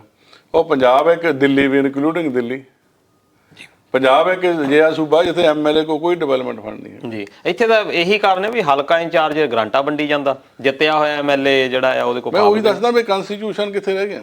ਅਸੀਂ ਕਹਿੰਦੇ ਹਾਂ ਦੇਸ਼ ਦੇ ਅੰਦਰ ਸਾਡਾ ਸੰਵਿਧਾਨ ਦੇ ਨਾਲ ਜੇ ਸੰਵਿਧਾਨ ਨਾਲ ਦੇਸ਼ ਚੱਲ ਰਿਹਾ, ਜੇ ਕਨਸਟੀਟਿਊਸ਼ਨਲ ਪਾਵਰ ਦੇਖੀ ਜਾਵੇ ਤਾਂ ਹਲਕਾ ਇੰਚਾਰਜ ਹੋ ਗਈ ਆ ਜੀ, ਉਹ ਕਿੱਥੋਂ ਪੈਸੇ ਵੰਡ ਰਿਹਾ? ਜਦ ਕਿ ਜਿਹੜੇ ਇਲੈਕਟਡ ਮੈਂਬਰ ਆ, ਚਾਹੇ ਕੋਈ ਵੀ ਆ, ਚਾਹੇ ਉਹ ਸਰਪੰਚ ਆ, ਚਾਹੇ ਪੰਚ ਆ, ਚਾਹੇ MLA ਆ, ਚਾਹੇ MP ਆ, ਚਾਹੇ ਉਹਦੇ ਕੋਲ ਕਨਸਟੀਟਿਊਸ਼ਨਲ ਪਾਵਰ ਤਾਂ ਉਹਦੇ ਕੋਲ ਜੀ। ਔਰ ਸਾਡੇ ਕੋਲ ਕੋਈ MLA ਡਿਵੈਲਪਮੈਂਟ ਫੰਡ ਹੈ ਨਹੀਂ। ਔਰ ਪੰਜਾਬ ਦੇ ਵਿਧਾਨ ਸਭਾ ਦੇ ਅੰਦਰ ਬਹੁਤ ਸਾਰੇ ਇਸ਼ੂ ਆ ਜਿਹੜੇ ਤੁਸੀਂ ਉਠਾ ਸਕਦੇ ਆ, ਚਾਹੇ ਉਹ 0 ਆਵਰ 'ਚ ਹਟਾਓ, ਚਾਹੇ ਕਾਲ ਇੰਟੈਂਸ਼ਨ ਹਟਾਓ, ਚਾਹੇ ਸਵਾਲ ਲਾਓ, ਚਾਹੇ ਜਵਾਬ ਮੰਗੋ ਸਵਾਲਾਂ ਦੇ, ਉਹ ਸਵਾਲਾਂ ਦੇ ਜਵਾਬ ਦਿੰਦੇ ਆ। ਉਹਦੇ ਵਿੱਚ ਪੂਰੇ ਬਾਇਓਡਾਟਾ ਪੂਰਾ, ਤੁਸੀਂ ਕਿਸੇ ਮਾਮਲੇ 'ਚ ਪੁੱਛ ਲਓ ਵੀ ਨੌਕਰੀਆਂ ਕਿੰਨੀਆਂ ਦਿੱਤੀਆਂ, ਉਹ ਤੁਹਾਡੇ ਕੋਲ ਜਵਾਬ ਆਊਗਾ। ਕਿੰਨੇ ਲੋਕਾਂ ਨੂੰ ਆਪਾਂ ਸਬਸਿਡੀਆਂ ਦੇ ਰਹੇ ਹਾਂ ਉਹਦਾ ਜਵਾਬ ਆਊਗਾ, ਕਿੰਨੇ ਲੋਕਾਂ ਨੂੰ ਐਜੂਕੇਸ਼ਨ ਦੇ ਰਹੇ ਹਾਂ ਉਹਦਾ ਜਵਾਬ ਆਊਗਾ, ਕਿੰਨੇ ਲੋਕਾਂ ਨੂੰ ਆਪਾਂ ਵੈਲਫੇਅਰ ਦੇ ਕੰਮ ਦੇ ਰਹੇ ਹਾਂ, ਕਿੰਨਿਆਂ ਦੀ ਹੈਲਥ ਦੀ ਆਪਾਂ ਪ੍ਰਾਇਓਰਟੀ 'ਤੇ ਕਰ ਰਹੇ ਸੇਵਾ ਉਹਦਾ ਜਵਾਬ ਆਊਗਾ। ਕਿਉਂਕਿ ਬਹੁਤ ਸਾਰੇ ਮਾਮਲੇ ਜਿਹੜੇ ਪੰਜਾਬ ਦੇ ਲੋਕਾਂ ਦੇ ਨਾਲ ਜੁੜੇ ਆ। ਪਹਿਲਾ ਨੰਬਰ ਐਜੂਕੇਸ਼ਨ ਦਾ ਮਾਮਲਾ ਹੈ। ਅੱਜ ਦੇ ਲੋਕ ਵਿਦੇਸ਼ਾਂ ਨੂੰ ਮਾਈਗ੍ਰੇਟ ਕਰ ਰਹੇ ਆ ਜੀ, ਉਹਦਾ ਕਾਰਨ ਕੀ ਆ? ਕਿਉਂਕਿ ਉਹ ਪੰਜਾਬ ਸੂਬਾ ਆ ਜਿੱਥੇ ਲੋਕ ਬਹੁਤ ਵੱਡੇ ਵੱਡੇ IAS IPS ਬਹੁਤ ਵੱਡੇ ਸਾਇੰਟਿਸਟ ਬਹੁਤ ਵੱਡੇ ਲਿਟਰੇਰੀ ਬੰਦੇ ਪੈਦਾ ਹੋਏ, ਜਿਸ ਸੂਬੇ ਦੇ ਉੱਤੋਂ ਪੂਰੇ ਵਿਸ਼ਵ ਨੂੰ ਸੇਧ ਮਿਲਦੀ ਸੀ, ਤੇ ਅੱਜ ਉੱਥੇ ਪੜ੍ਹਨ ਵਾਲੇ ਬੱਚੇ ਨਹੀਂ ਰਹੇ। ਕਿਉਂਕਿ ਸਰਕਾਰਾਂ ਦਾ ਇਹ ਫਰਜ਼ ਬਣਦਾ ਵੀ ਆਪਾਂ ਤੁਸੀਂ ਇੱਥੇ ਕਿਉਂ ਆਏ? ਲੱਖਾਂ ਕਿਲੋਮੀਟਰ ਜਿਹੜੇ ਲੋਕ Australia, America, Canada, France, Europe 'ਚ ਆ ਰਹੇ ਆ, ਉਹ ਕਿਉਂ ਆਏ? ਕਿਸੇ ਦਾ ਜੀਅ ਕਰਦਾ ਘਰ-ਬਾਰ ਛੱਡਣ ਨੂੰ, ਕਿਸੇ ਦਾ ਜੀਅ ਕਰਦਾ ਆਪਣੇ ਮਾਪੇ ਤੋਂ ਦੂਰ ਰਹਿਣ ਦਾ, ਕਿਸੇ ਦਾ ਜੀਅ ਕਰਦਾ ਆਪਣੇ ਬੱਚਿਆਂ ਤੋਂ ਬਾਹਰ ਆਉਣ ਦਾ। ਕਿਉਂਕਿ ਜਦੋਂ ਉੱਥੇ ਸਾਧਨ ਹੀ ਹੈ ਨਹੀਂ ਜੀ, ਜਦੋਂ ਰੋਜੀ ਰੋਟੀ ਦਾ ਸਾਧਨ ਹੀ ਹੈ ਨਹੀਂ, ਤਾਂ ਤੁਸੀਂ ਹੁਣ ਤੁਸੀਂ ਦੇਖੋ ਆ ਕੇ ਤੁਸੀਂ ਇਹ Australia, Canada, America, England, Europe ਤੁਸੀਂ ਆਬਾਦ ਕਰ ਸਕਦੇ ਆ, ਤਾਂ ਭਾਰਤ ਕਿਉਂ ਨਹੀਂ ਕਰ ਸਕਦੇ ਆਬਾਦ ਤੁਸੀਂ? ਕਿਉਂਕਿ ਉੱਥੇ ਸਾਡੇ ਕੋਲ ਸਾਧਨ ਹੈ ਨਹੀਂ, ਸਾਨੂੰ ਮੌਕਾ ਨਹੀਂ ਦਿੱਤਾ ਜਾਂਦਾ, ਉਸ ਲੈਵਲ 'ਤੇ ਸਾਡੇ ਕੋਲ ਕੰਮ ਹੈ ਨਹੀਂ। ਜਦ ਕਿ ਸਾਰਿਆਂ ਨਾਲੋਂ ਜ਼ਿਆਦਾ ਜਿਹੜੀ ਹਰ ਤਰ੍ਹਾਂ ਦੀ ਫੈਸਿਲਿਟੀ ਇੰਡੀਆ 'ਚ ਜੀ, ਪੰਜਾਬ ਦੇ ਵਿੱਚ, ਚਾਹੇ ਉੱਥੇ ਜ਼ਮੀਨ ਆ, ਚਾਹੇ ਹਰ ਤਰ੍ਹਾਂ ਦੀਆਂ ਖਾਣਾ ਆ, ਉੱਥੇ ਸਾਰਾ ਕੁਝ ਪੈਦਾ ਹੁੰਦਾ। ਉੱਥੇ ਸਾਡੇ ਪੰਜਾਬ 'ਚ ਫੂਡ ਪ੍ਰੋਸੈਸਿੰਗ ਨੂੰ ਡਿਵੈਲਪ ਕਰ ਦਈਏ ਤਾਂ ਅਸੀਂ ਮੈਨੂੰ ਲੱਗਦਾ ਅੱਧੇ ਦੇਸ਼ ਨੂੰ ਉੱਤੇ ਕੰਮ ਦੇ ਸਕਦੇ ਹਾਂ। ਪਰ ਉਹ ਕਿਤੇ ਨਾ ਕਿਤੇ ਜਿਹੜੀ ਨੀਅਤ ਆ ਉਹ ਸਾਡੇ ਲੋਕਾਂ ਦੀ ਹੈ ਨਹੀਂ। ਇਸ ਕਰਕੇ ਮੇਰੀ ਬੇਨਤੀ ਆ ਵੀ ਜਿੱਥੇ ਹੁਣ ਲੋਕ ਬਾਹਰ ਨੂੰ ਆਈ ਜਾਂਦੇ, ਬਾਹਰ ਆ ਕੇ +2 ਕਰਦੇ, ਆਈਲੈਟਸ ਕਰਕੇ ਇੱਥੇ ਆ ਕੇ ਮਿਹਨਤ ਕੰਮ ਕਰਦੇ। ਮੈਂ ਦੇਖਦਾ ਬਹੁਤ ਸਾਰੇ ਲੋਕਾਂ ਨੇ ਇੱਥੇ ਆ ਕੇ ਮਿਹਨਤ ਮੁਸ਼ੱਕਤ ਕਰਕੇ ਬਹੁਤ ਵਧੀਆ ਕਾਰੋਬਾਰ ਸੈੱਟ ਕੀਤੇ ਜੀ, ਔਰ ਲੋਕਾਂ ਨੂੰ, ਬੱਚਿਆਂ ਨੂੰ ਚੰਗੀ ਤਰ੍ਹਾਂ ਪੜ੍ਹਾ ਰਹੇ, ਐਜੂਕੇਸ਼ਨ ਵਧੀਆ ਦੇ ਰਹੇ, ਹੈਲਥ ਦੀਆਂ ਸਹੂਲਤਾਂ ਵਧੀਆ ਮਿਲ ਰਹੀਆਂ। ਪਰ ਜਿਹੜਾ ਕੰਮ ਆ, ਜਿੰਨੇ ਬੰਦੇ ਜਿੱਦਾਂ ਸਾਡੇ ਪੰਜਾਬ 'ਚ ਜਾਂ ਇੰਡੀਆ 'ਚ ਇੱਕ ਬੰਦਾ ਕੰਮ ਕਰਦਾ, ਬਾਕੀ ਸਾਰੇ ਉਹਦੇ ਨਾਲ ਰਹਿੰਦੇ ਆ। ਨਾ ਕਿਸੇ ਕੋਲ ਇੱਦਾਂ ਟਾਈਮ ਲੈ ਕੇ ਜਾਣਾ ਪੈਂਦਾ, ਜਿਹਦੇ ਕੋਲ ਮਰਜ਼ੀ ਚੱਲ ਜਾਓ, ਪਰਿਵਾਰਾਂ ਨੂੰ ਇੰਨਾ ਪਿਆਰ ਸਤਿਕਾਰ। ਪਰ ਇੱਥੇ ਤਾਂ ਪਤਾ ਨਹੀਂ ਲੱਗਦਾ ਸਵੇਰ ਨੂੰ ਕਿਹਨੇ ਘਰ ਆਉਣਾ ਤੇ ਸ਼ਾਮ ਨੂੰ ਕਿਹਨੇ ਨਹੀਂ ਹੋਣਾ। ਜੀ, ਜੇ ਆਪਾਂ ਸਾਰੇ ਇੰਡੀਆ 'ਚ ਰਹੀਏ ਤਾਂ ਆਪਾਂ ਉਹਨੂੰ ਵੀ ਤਰੱਕੀ ਵੱਲ ਲਿਜਾ ਸਕਦੇ। ਜਦ ਤੁਸੀਂ ਇੱਥੇ ਦੇ ਬੰਜਰ ਬਹਾਲ ਕਰ ਸਕਦੇ ਤਾਂ ਪੰਜਾਬ ਨੂੰ ਕਿਉਂ ਨਹੀਂ ਬਾਤ ਕਰ ਸਕਦੇ? ਕਿਉਂਕਿ ਕਿਤੇ ਨਾ ਕਿਤੇ ਨੀਅਤ ਕਮੀ ਆ। ਐਜੂਕੇਸ਼ਨ ਨੂੰ ਪ੍ਰਮੋਟ ਕਰਨੀ, ਅਸੀਂ ਬਹੁਤ ਸਾਰੇ ਲੋਕ ਸੀਗੇ ਜਿਨ੍ਹਾਂ ਦੀਆਂ ਡਿਗਰੀਆਂ ਰੋਕੀਆਂ ਸੀ ਪੋਸਟ ਮੈਟ੍ਰਿਕ ਸਕਾਲਰਸ਼ਿਪ ਰਾਹੀਂ, ਕਦੇ ਪੈਸੇ ਨਹੀਂ ਸੀ ਰਿਲੀਜ਼ ਹੋਏ। 4 ਲੱਖ ਤੋਂ ਘੱਟ ਕੇ ਬੱਚਾ 1.25 ਲੱਖ ਦੇ ਰਹਿ ਗਏ। ਅਸੀਂ ਉਹ ਅਹਿਮ ਮਾਮਲਾ ਉਠਾਇਆ ਜਿਹਦੇ ਕਰਕੇ ਸਰਕਾਰ ਨੂੰ 250 ਕਰੋੜ ਰੁਪਈਆ ਰਿਲੀਜ਼ ਕਰਨਾ ਪਿਆ, ਔਰ 2 ਲੱਖ ਬੱਚਾ ਹੋ ਗਿਆ ਜੀ ਐਜੂਕੇਸ਼ਨ ਲੈਣ ਵਾਲਾ। ਮੁਲਾਜ਼ਮਾਂ ਦੀ ਰਿਜ਼ਰਵੇਸ਼ਨ ਐਂਡ ਪ੍ਰਮੋਸ਼ਨ ਦੇ ਮਾਮਲੇ ਆ, ਲਾਅ ਅਫਸਰਾਂ ਦੀ ਭਰਤੀ ਦੇ ਮਾਮਲੇ ਆ। ਪਰ ਜੇ ਸੂਬੇ ਦੇ ਅੰਦਰ ਗੁਰੂ ਸਾਹਿਬ ਨੇ 300 ਸਾਲ ਇਸ ਦੇਸ਼ ਦੇ ਅੰਦਰ ਖਾਲਸਾ ਰਾਜ ਲਿਆਉਣ ਲਈ ਲਾਤੇ, ਆਪਣੀ ਪਰਿਵਾਰ, ਆਪਣੇ ਬੱਚੇ ਵਾਰਤੇ, ਤੇ ਅੱਜ ਵੀ ਉੱਥੇ ਲੋਕ ਜਿਹੜੇ ਉਦੋਂ ਸਾਥ ਰਹੇ ਤਾਂ ਉਹਨਾਂ ਨੂੰ ਇੰਨਾ ਐਫੀਸ਼ੀਐਂਟ ਨਾ ਲੈ ਕੇ ਆ ਜਾਵੇ। ਜਿਨ੍ਹਾਂ ਦੇ ਬਜ਼ੁਰਗਾਂ ਨੇ ਇਸ ਦੇਸ਼ ਦੇ ਅੰਦਰ ਸੰਵਿਧਾਨ ਲਿਖਿਆ ਜੀ, ਉਹਨਾਂ ਨੂੰ ਲੈ ਕੇ ਆ ਜਾਵੇ। ਫਿਰ ਇਹ ਤੋਂ ਮਾੜੀ ਗੱਲ ਕਿਆ ਹੋ ਸਕਦੀ ਹੈ? ਇਹੀ ਲੜਾਈ ਆ, ਹੋਰ ਕੋਈ ਬੋਲਦਾ ਨਹੀਂ ਹੈਗਾ। ਇਹ ਬਹੁਜਨ ਸਮਾਜ ਪਾਰਟੀ ਲੜਦੀ, ਕਿਉਂਕਿ ਉਹਨਾਂ ਨੂੰ ਲੱਗਿਆ ਵੀ ਸਾਡਾ ਫਰਜ਼ ਬਣਦਾ, ਸਾਡੇ ਰਹਿਬਰਾਂ ਨੇ, ਗੁਰੂਆਂ ਨੇ ਇਸ ਦੇਸ਼ ਲਈ ਆਪਣਾ ਆਪ ਵਾਰਿਆ। ਉਹ ਆਈਡੀਓਲੋਜੀ ਲੜਾਈ ਹੈ। ਜੇ ਮੈਂ 20-22 ਸਾਲ ਬਾਅਦ ਜਿੱਤ ਕੇ ਵੀ ਆਇਆ, ਨਹੀਂ ਤਾਂ ਅੱਜ ਪਾਰਟੀਆਂ ਬਣਦੀਆਂ ਦੂਸਰੀ ਵਾਰ ਖਤਮ ਹੋ ਜਾਂਦੀਆਂ ਅਗਲੀ ਇਲੈਕਸ਼ਨ ਨੂੰ। ਜਦੋਂ ਆਈਡੀਓਲੋਜੀ ਕਾਇਮ ਰਹਿੰਦੀ, ਉਹ MLA MP ਪੈਦਾ ਕਰ ਸਕਦੀ ਹੈ। ਜਦੋਂ ਤੁਸੀਂ ਆਈਡੀਓਲੋਜੀ ਨੂੰ ਕਾਇਮ ਰੱਖੋਗੇ, ਨਹੀਂ ਰੱਖੋਗੇ ਨਾ, ਫਿਰ ਕੁਝ ਵੀ ਨਹੀਂ ਬਣਨਾ ਹੈ ਤੁਹਾਡਾ ਜੀ। ਇਸ ਕਰਕੇ ਸਾਡੀ ਬੇਨਤੀ ਹੈ ਵੀ ਅਸੀਂ ਹਰੇਕ ਵਰਗ ਨੂੰ ਮੌਕਾ ਦਿੱਤਾ। ਬਹੁਜਨ ਸਮਾਜ ਪਾਰਟੀ ਨੇ UP ਸਰਕਾਰ ਆਈ ਤਾਂ ਸਾਰੇ ਵਰਗਾਂ ਨੂੰ ਮੌਕਾ ਮਿਲਿਆ, ਉਹਦੇ ਵਿੱਚ ਸਾਰੇ ਵਰਗਾਂ ਨੂੰ ਨੁਮਾਇੰਦਗੀ ਮਿਲੀ। ਪੰਜਾਬ 'ਚ ਵੀ ਸਮੇਂ-ਸਮੇਂ 'ਤੇ ਵੱਖ-ਵੱਖ ਵਰਗਾਂ ਨੂੰ ਨਾਲ ਲੈ ਕੇ ਚੱਲੇ, ਟਿਕਟਾਂ ਦਿੰਦੀਆਂ, ਅਹੁਦੇਦਾਰੀਆਂ 'ਚ ਉਹਨਾਂ ਦੀ ਸ਼ਮੂਲੀਅਤ ਹੁੰਦੀ ਹੈ। ਪਰ ਕਿਤੇ ਨਾ ਕਿਤੇ ਜਿਹੜੀ ਕਮੀ ਰਹੀ ਆ ਵੀ ਅਸੀਂ ਉਹਨਾਂ ਦੇ ਗ੍ਰਾਸ ਰੂਟ ਤੱਕ ਉਹਨਾਂ ਤੱਕ ਅਪਰੋਚ ਨਹੀਂ ਕਰ ਸਕੇ ਜੀ। ਉਹਦੇ ਲਈ ਅਸੀਂ ਲੱਗੇ ਹਾਂ ਵੀ ਆਉਣ ਵਾਲੇ ਸਮੇਂ 'ਚ ਜੋ ਗੁਰੂਆਂ ਦਾ ਸੁਪਨਾ ਸੀ, ਜਿਨ੍ਹਾਂ ਨੇ ਬੇਗਮਪੁਰੇ ਦਾ ਥਾਟ ਲਿਆ, ਜਿਨ੍ਹਾਂ ਨੇ ਸੋਚਿਆ ਸੀ ਦੇਸ਼ ਦੇ ਅੰਦਰ ਸਾਰੇ ਬਰਾਬਰ ਰਹਿਣ। ਕੀ ਲੜਾਈ ਸੀ ਗੁਰੂ ਗੋਬਿੰਦ ਸਿੰਘ ਮਹਾਰਾਜ ਦੀ? ਉਹਨਾਂ ਨੇ ਇਹੀ ਕਿਹਾ ਸੀ ਵੀ ਜਿਨ੍ਹਾਂ ਨੂੰ ਮਨੂ ਸਿਮਰਤੀ ਦੇ ਵਿੱਚ ਲਿਖਿਆ ਵੀ ਘੋੜੇ 'ਤੇ ਨਹੀਂ ਬਹਿ ਸਕਦੇ, ਕਿਰਪਾਨ ਨਹੀਂ ਚੱਕ ਸਕਦੇ, ਇਹ ਆਪਣੇ ਪੱਕੇ ਘਰਾਂ 'ਚ ਨਹੀਂ ਰਹਿ ਸਕਦੇ, ਉਹਨਾਂ ਲਈ ਖਾਲਸਾ ਪੰਥ ਬਣਿਆ ਸੀ। ਉਹ ਤੁਸੀਂ ਦੇਖੋ ਪੁਰਾਣੇ ਜਿਹੜੇ ਉਹਨਾਂ ਦੇ ਨਾਲ ਚੱਲੇ ਸੀ, ਕਿੱਡੇ ਲੈਵਲ 'ਤੇ ਸਾਥ ਦਿੱਤਾ। ਅੱਜ ਅਸੀਂ ਫਿਰ ਉਹਨਾਂ ਲੜਾਈਆਂ 'ਚ ਉਲਝ ਗਏ। ਸਾਨੂੰ ਇਕੱਠੇ ਹੋ ਕੇ ਇਸ ਦੇਸ਼ ਦੇ ਅੰਦਰ ਜੋ ਗੁਰੂ ਸਾਹਿਬਾਨ ਦਾ ਸਾਂਝੀ ਵਾਲਤਾ ਦਾ ਉਪਦੇਸ਼ ਸੀ, ਬੇਗਮਪੁਰੇ ਦਾ ਸੁਪਨਾ ਸੀ, ਖਾਲਸਾ ਰਾਜ ਦਾ ਸੁਪਨਾ ਸੀ, ਉਹਦੇ ਵੱਲ ਨੂੰ ਚੱਲੀ ਤਾਂ ਹੀ ਅਸੀਂ ਸੁਖੀ ਬਚ ਸਕਦੇ ਜੀ। ਜਿੱਦਾਂ ਕਾਂਸ਼ੀ ਰਾਮ ਜੀ ਹੁਣੀ ਕਿਹਾ ਸੀ ਵੀ ਜਿਹੜੀ ਟੋਟਲ ਪੋਪੂਲੇਸ਼ਨ ਹੈ ਇੰਡੀਆ ਦੀ, ਉਹਦੀ 85% ਬਹੁਜਨ ਪੋਪੂਲੇਸ਼ਨ ਆ। ਬਹੁਜਨ ਇੱਕ ਵੈਸੇ ਤਾਂ ਸੰਸਕ੍ਰਿਤ ਸ਼ਬਦ ਆ, ਬਹੁਤ ਸਾਰੇ ਹਿੰਦੂ ਤੇ ਬੁੱਧਿਸਟ ਜਿਹੜੇ ਟੈਕਸਟ ਆ ਉਹਨਾਂ ਦੇ ਵਿੱਚ ਇਹਦਾ ਜ਼ਿਕਰ ਪਹਿਲਾਂ ਵੀ ਆਉਂਦਾ। ਬਹੁਜਨ ਦੀ ਗੱਲ ਜਦੋਂ ਕਰਦੇ ਹਾਂ ਅਸੀਂ, ਉਹਦੇ ਵਿੱਚ SC ST ਨੂੰ ਜ਼ਿਆਦਾ ਪ੍ਰਮੋਟ ਜਿਹੜਾ ਕਹਿ ਦਿੱਤਾ ਜਾਂਦਾ, ਆਮ ਜਿਹੜੀ ਧਾਰਨਾ ਬਣੀ ਹੋਈ ਲੋਕਾਂ ਦੇ ਵਿੱਚ ਵੀ ਬਹੁਜਨ ਸਮਾਜ ਪਾਰਟੀ ਐਸਸੀ ਤੇ ਐਸਟੀ ਦੀ ਪਾਰਟੀ ਆ, ਦੂਜੇ ਵਰਗਾਂ ਲਈ ਪਾਰਟੀ ਨਹੀਂ। ਪਰ ਤੁਸੀਂ ਜਿਹਦਾ ਜ਼ਿਕਰ ਕੀਤਾ ਕਿ ਤੁਸੀਂ ਵੱਖ-ਵੱਖ ਮੁੱਦੇ ਜਿਹੜੇ ਜਨਰਲ ਕੈਟੇਗਰੀ ਸੀ ਜਾਂ ਹੋਰ ਦੇ ਵੀ ਹੈਗੇ ਆ, ਵੈਸੇ ਉਹਨਾਂ ਨੇ ਓਬੀਸੀ ਦੇ ਲਈ ਬੜਾ ਕੰਮ ਕੀਤਾ। ਤੇ ਜਿਹੜੇ ਮਿਨੋਰਟੀ ਸੀ, ਖਾਸ ਤੌਰ ਤੇ ਸਿੱਖਾਂ ਦੀ ਆਪਾਂ ਜੇ ਗੱਲ ਕਰ ਲਈਏ, ਮਿਨੋਰਟੀ ਸੇ ਬਹੁਤ ਸਾਰੀਆਂ ਸਮੱਸਿਆਵਾਂ ਸਿੱਖਾਂ ਨਾਲ ਹੈਗੀਆਂ, ਸਾਡੀ ਕੇਂਦਰ ਦੇ ਨਾਲ ਵੀ ਖਹਿਬਾਜ਼ੀ ਚੱਲਦੀ ਰਹੀ ਆ। ਤੇ ਉਹ ਜਿਹੜੀਆਂ ਚੀਜ਼ਾਂ ਆ ਜਿਨ੍ਹਾਂ ਦੇ ਬਾਰੇ ਸੈਲਫ ਰਿਸਪੈਕਟ ਅਤੇ ਸੋਸ਼ਲ ਜਸਟਿਸ ਦੀ ਗੱਲ ਬਹੁਜਨ ਸਮਾਜ ਪਾਰਟੀ ਕਰਦੀ ਆ, ਉਹ ਤੁਹਾਡੇ ਸੰਵਿਧਾਨ ਦੇ ਵਿੱਚ ਹੀ ਇਹ ਚੀਜ਼ਾਂ ਹੈਗੀਆਂ, ਫਿਰ ਵੀ ਉਹ ਲੋਕ ਇੱਕ ਦੂਰੀ ਬਣਾ ਕੇ ਰੱਖਦੇ ਆ। ਉਹਦਾ ਕੀ ਕਾਰਨ? ਕਿਉਂਕਿ ਦੇਸ਼ ਦੇ ਅੰਦਰ ਜੋ ਸਾਹਿਬ ਸ਼੍ਰੀ ਕਾਂਸ਼ੀ ਰਾਮ ਨੇ ਅੰਦੋਲਨ ਖੜਾ ਕੀਤਾ ਸੀ, ਉਹ ਦੇਸ਼ ਦੇ ਅੰਦਰ ਓਬੀਸੀ ਜਮਾਤਾਂ ਆ, ਜਿਨ੍ਹਾਂ ਦੇ ਵਿੱਚ ਬਾਬਾ ਸਾਹਿਬ ਡਾਕਟਰ ਅੰਬੇਡਕਰ ਨੇ 1951 ਚ ਅਧਿਐਨ ਕੀਤਾ ਪਹਿਲੀ ਕੈਬਨਿਟ ਚੋਂ, ਵੀ ਆਰਟੀਕਲ 340 ਦੇ ਵਿੱਚ ਲਿਖਿਆ ਸੀਗਾ ਵੀ ਜਦੋਂ ਦੇਸ਼ ਦਾ ਸੰਵਿਧਾਨ ਬਣੂਗਾ, ਜਿਹੜੀਆਂ ਜਮਾਤਾਂ ਜਿਨ੍ਹਾਂ ਨੂੰ ਪ੍ਰਤੀਨਿਧਤਾ ਨਹੀਂ ਮਿਲੀ, ਰਿਪਰੈਜ਼ੈਂਟੇਸ਼ਨ ਜਿਹਨੂੰ ਕਹਿੰਦੇ ਆ, ਵੀ ਉਹਨਾਂ ਤੇ ਇੱਕ ਕਮਿਸ਼ਨ ਬਣਾਇਆ ਜਾਊਗਾ। ਵੀ ਤੁਸੀਂ ਤਾਂ ਕਮਿਸ਼ਨ ਰਿਫਾਰਮ ਨਹੀਂ ਕਰ ਰਹੇ। ਉਹਨਾਂ ਨੇ ਇੱਕ ਕਮਿਸ਼ਨ ਬਣਾਇਆ, ਕਾਕਾ ਕਲੇਰਕਰ ਕਮਿਸ਼ਨ ਜੀ, ਜਿਹਨੇ ਆਪਣੀ ਰਿਪੋਰਟ ਦਿੱਤੀ ਵੀ 2700 ਸਮਥਿੰਗ ਲੋਕ ਜਾਤਾਂ ਰਹਿ ਗਈਆਂ ਜਿਨ੍ਹਾਂ ਨੂੰ ਇਹ ਰਿਜ਼ਰਵੇਸ਼ਨ ਮਿਲਣੀ ਚਾਹੀਦੀ ਆ। ਕਾਂਗਰਸ ਦਾ ਪ੍ਰਧਾਨ ਉਸ ਵੇਲੇ ਪੰਡਿਤ ਜਵਾਹਰ ਲਾਲ ਨਹਿਰੂ ਜੀ ਪ੍ਰੈਜ਼ੀਡੈਂਟ ਸੀ। ਉਸੇ ਹਾਊਸ ਦੇ ਅੰਦਰ ਜਿਹਨੇ ਉਹ ਕਮਿਸ਼ਨ ਦਾ ਮੁਖੀ ਸੀਗਾ ਕਾਕਾ ਕਲੇਰਕਰ, ਉਹਨੇ ਉੱਠ ਕੇ ਕਹਿਤਾ ਮੈਂ ਆਪਣੀ ਰਿਪੋਰਟ ਨਾਲ ਸਹਿਮਤ ਨਹੀਂ, ਉਹ ਖਤਮ ਹੋ ਗਈ। ਉਹ ਤੋਂ ਬਾਅਦ ਬਹੁਤ ਸਾਰੇ ਲੋਕ ਬਿਹਾਰ ਦੇ ਲੋਕ ਸੀ ਜਿਨ੍ਹਾਂ ਨੇ ਇੱਕ ਜੇਲ੍ਹ ਭਰੋ ਅੰਦੋਲਨ ਸ਼ੁਰੂ ਕੀਤਾ। ਉਹ ਜਦੋਂ 4 ਸਾਲ ਜੇਲ੍ਹ ਭਰੋ ਅੰਦੋਲਨ ਚੱਲਿਆ, ਉਸ ਤੋਂ ਬਾਅਦ ਜਿਹੜੀ ਜਨਤਾ ਦਲ ਦੀ ਸਰਕਾਰ ਆਈ ਸੀ, ਜਨ ਸੰਘ ਦੀ ਜਿਹਨੂੰ ਕਹਿੰਦੇ, ਉਹਨੇ ਕਿਹਾ ਸੀ ਵੀ ਅਸੀਂ ਕਮਿਸ਼ਨ ਬਣਾਵਾਂਗੇ। ਉਹਨਾਂ ਨੇ ਬੰਦੇਸ਼ਪੁਰੀ ਪ੍ਰਸ਼ਾਦ ਮੰਡਲ ਸੀਗੇ, ਬਿਹਾਰ ਦੇ ਮੁੱਖ ਮੰਤਰੀ ਰਹੇ, ਉਹਨਾਂ ਦੀ ਅਗਵਾਈ 'ਚ ਉਹਨਾਂ ਨੇ ਮੰਡਲ ਕਮਿਸ਼ਨ ਜਿਹਨੂੰ ਕਹਿੰਦੇ ਉਹ ਬਣਾਇਆ। ਉਹਨੂੰ ਲੱਭਿਆ ਵੀ 3743 ਜਾਤਾਂ ਹੈ ਜਿਨ੍ਹਾਂ ਨੂੰ ਮਿਲਣਾ ਚਾਹੀਦਾ, ਉਹ ਫਿਰ ਅੱਧੀ ਰੋਕੀ ਚਲ ਗਿਆ। ਔਰ ਕਾਂਸ਼ੀ ਰਾਮ ਸਾਹਿਬ ਨੇ ਉਸ ਅੰਦੋਲਨ ਦੁਆਰਾ ਫਿਰ ਰਿਵਾਈਵ ਕੀਤਾ। ਉਹਨਾਂ ਨੇ ਕਿਹਾ ਯਾਰ ਓਬੀਸੀ ਜਮਾਤਾਂ ਆ, ਇਹਨਾਂ ਝੀਰ, ਛੀਂਬੇ, ਨਾਈ, ਤਖਾਣ, ਲਹਾਰ, ਕਮਾਰ, ਬਹੁਤ ਸਾਰੀਆਂ ਜਾਤਾਂ ਆਉਂਦੀਆਂ ਆਪਣੇ ਪੰਜਾਬ ਦੀਆਂ 79 ਜਾਤਾਂ, ਵੀ ਯਾਰ ਇਹਨਾਂ ਨੂੰ ਵੀ ਅਧਿਕਾਰ ਮਿਲਣੇ ਚਾਹੀਦੇ।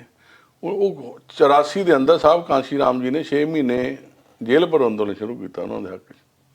ਔਰ ਖੁਸ਼ਕਿਸਮਤੀ ਸਾਡੀ ਇਹ 89 ਦੇ ਅੰਦਰ ਸਾਡੇ 3 MP ਜਿੱਤੇ। ਉਹਨਾਂ ਦੇ ਵਿੱਚ ਸਾਹਿਬ ਸ਼੍ਰੀ ਕਾਂਸ਼ੀ ਰਾਮ ਜੀ, ਭੈਣ ਕੁਮਾਰੀ ਮਾਇਆਵਤੀ ਜੀ ਔਰ ਸ਼੍ਰੀ ਹਰਭਜਨ ਲਾਖਾ ਜੀ। ਉਹਨਾਂ ਦੀ ਸਰਕਾਰ ਨੂੰ ਜ਼ਰੂਰਤ ਪੈ ਗਈ BP ਸਿੰਘ ਜੀ ਨੂੰ। ਉਹਨਾਂ ਨੇ ਕਿਹਾ ਤੁਸੀਂ ਜਿਹੜੀਆਂ ਟੌਪ ਦੀਆਂ 2 ਮਿਨਿਸਟਰੀਆਂ ਲੈਣਾ ਚਾਹੁੰਦੇ, ਸਾਨੂੰ ਭੈਣ ਜੀ ਨੇ ਵੀ ਪਿਛਲੇ ਦਿਨ ਦੱਸਿਆ ਵੀ ਮੈਨੂੰ ਕਹਿੰਦੇ ਸੀ ਗ੍ਰਹਿ ਮੰਤਰੀ ਬਣ ਜਾਓ, 1 ਮਿਨਿਸਟਰੀ ਹੋਰ ਲੈ ਲਓ। ਪਰ ਸਾਹਿਬ ਕਾਂਸ਼ੀ ਰਾਮ ਨੇ ਕਿਹਾ ਸੀਗਾ ਤੁਸੀਂ ਮੰਡਲ ਕਮਿਸ਼ਨ ਰਿਪੋਰਟ ਲਾਗੂ ਕਰੋ ਦੇਸ਼ ਦੇ ਅੰਦਰ, ਔਰ ਬਾਬਾ ਸਾਹਿਬ ਡਾਕਟਰ ਅੰਬੇਡਕਰ ਨੂੰ ਭਾਰਤ ਰਤਨ ਦਿਓ।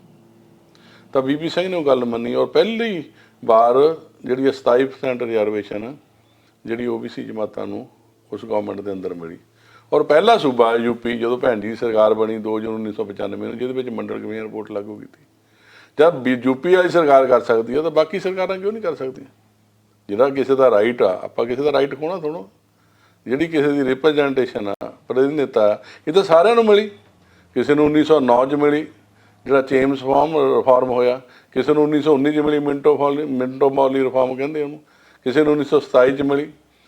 ਵੀ ਉਹਨਾਂ ਨੂੰ ਵੀ ਤਾਂ ਮਿਲਣੀ ਚਾਹੀਦੀ ਜਿਹੜੇ ਰੁਕ ਰਹਿ ਗਏ, ਜਿਹੜੇ ਪਿੱਛੇ ਰਹਿ ਗਏ, ਜਿਹੜੇ ਬਰਾਬਰ ਆ ਗਏ, ਠੀਕ ਹੈ, ਉਹ ਆਪਣਾ ਚੰਗਾ ਬਸਰ ਕਰ ਰਹੇ ਆ। ਵੀ ਜਿਹੜੇ ਲੋਕਾਂ ਦਾ ਰਹਿਣ, ਉਹ ਜੇ ਅਸੀਂ ਨਾ ਕਰਾਂਦੇ ਤਾਂ ਦੇਸ਼ ਦੇ ਅੰਦਰ ਤੁਸੀਂ ਦੇਖੋ, ਦੇਸ਼ ਦੇ, ਮੈਂ ਪੰਜਾਬ ਦੀ ਅਸੈਂਬਲੀ 'ਚ ਬੋਲਿਆ ਵੀ ਪੰਜਾਬ ਇੱਕ ਅਜਿਹਾ ਸੂਬਾ ਆ ਜਿੱਥੋਂ ਬਹੁਤ ਲੋਕ ਪੈਦਾ ਹੋਏ, ਜਿਨ੍ਹਾਂ ਨੇ ਪੰਜਾਬ ਦੇ ਲਈ ਬਹੁਤ ਕੰਮ ਕੀਤੇ, ਬਹੁਤ ਸੰਘਰਸ਼ ਕੀਤਾ, ਜਿਹਦੇ ਕਰਕੇ ਪੰਜਾਬ ਨੂੰ ਜਾਣਿਆ ਜਾਂਦਾ ਆ।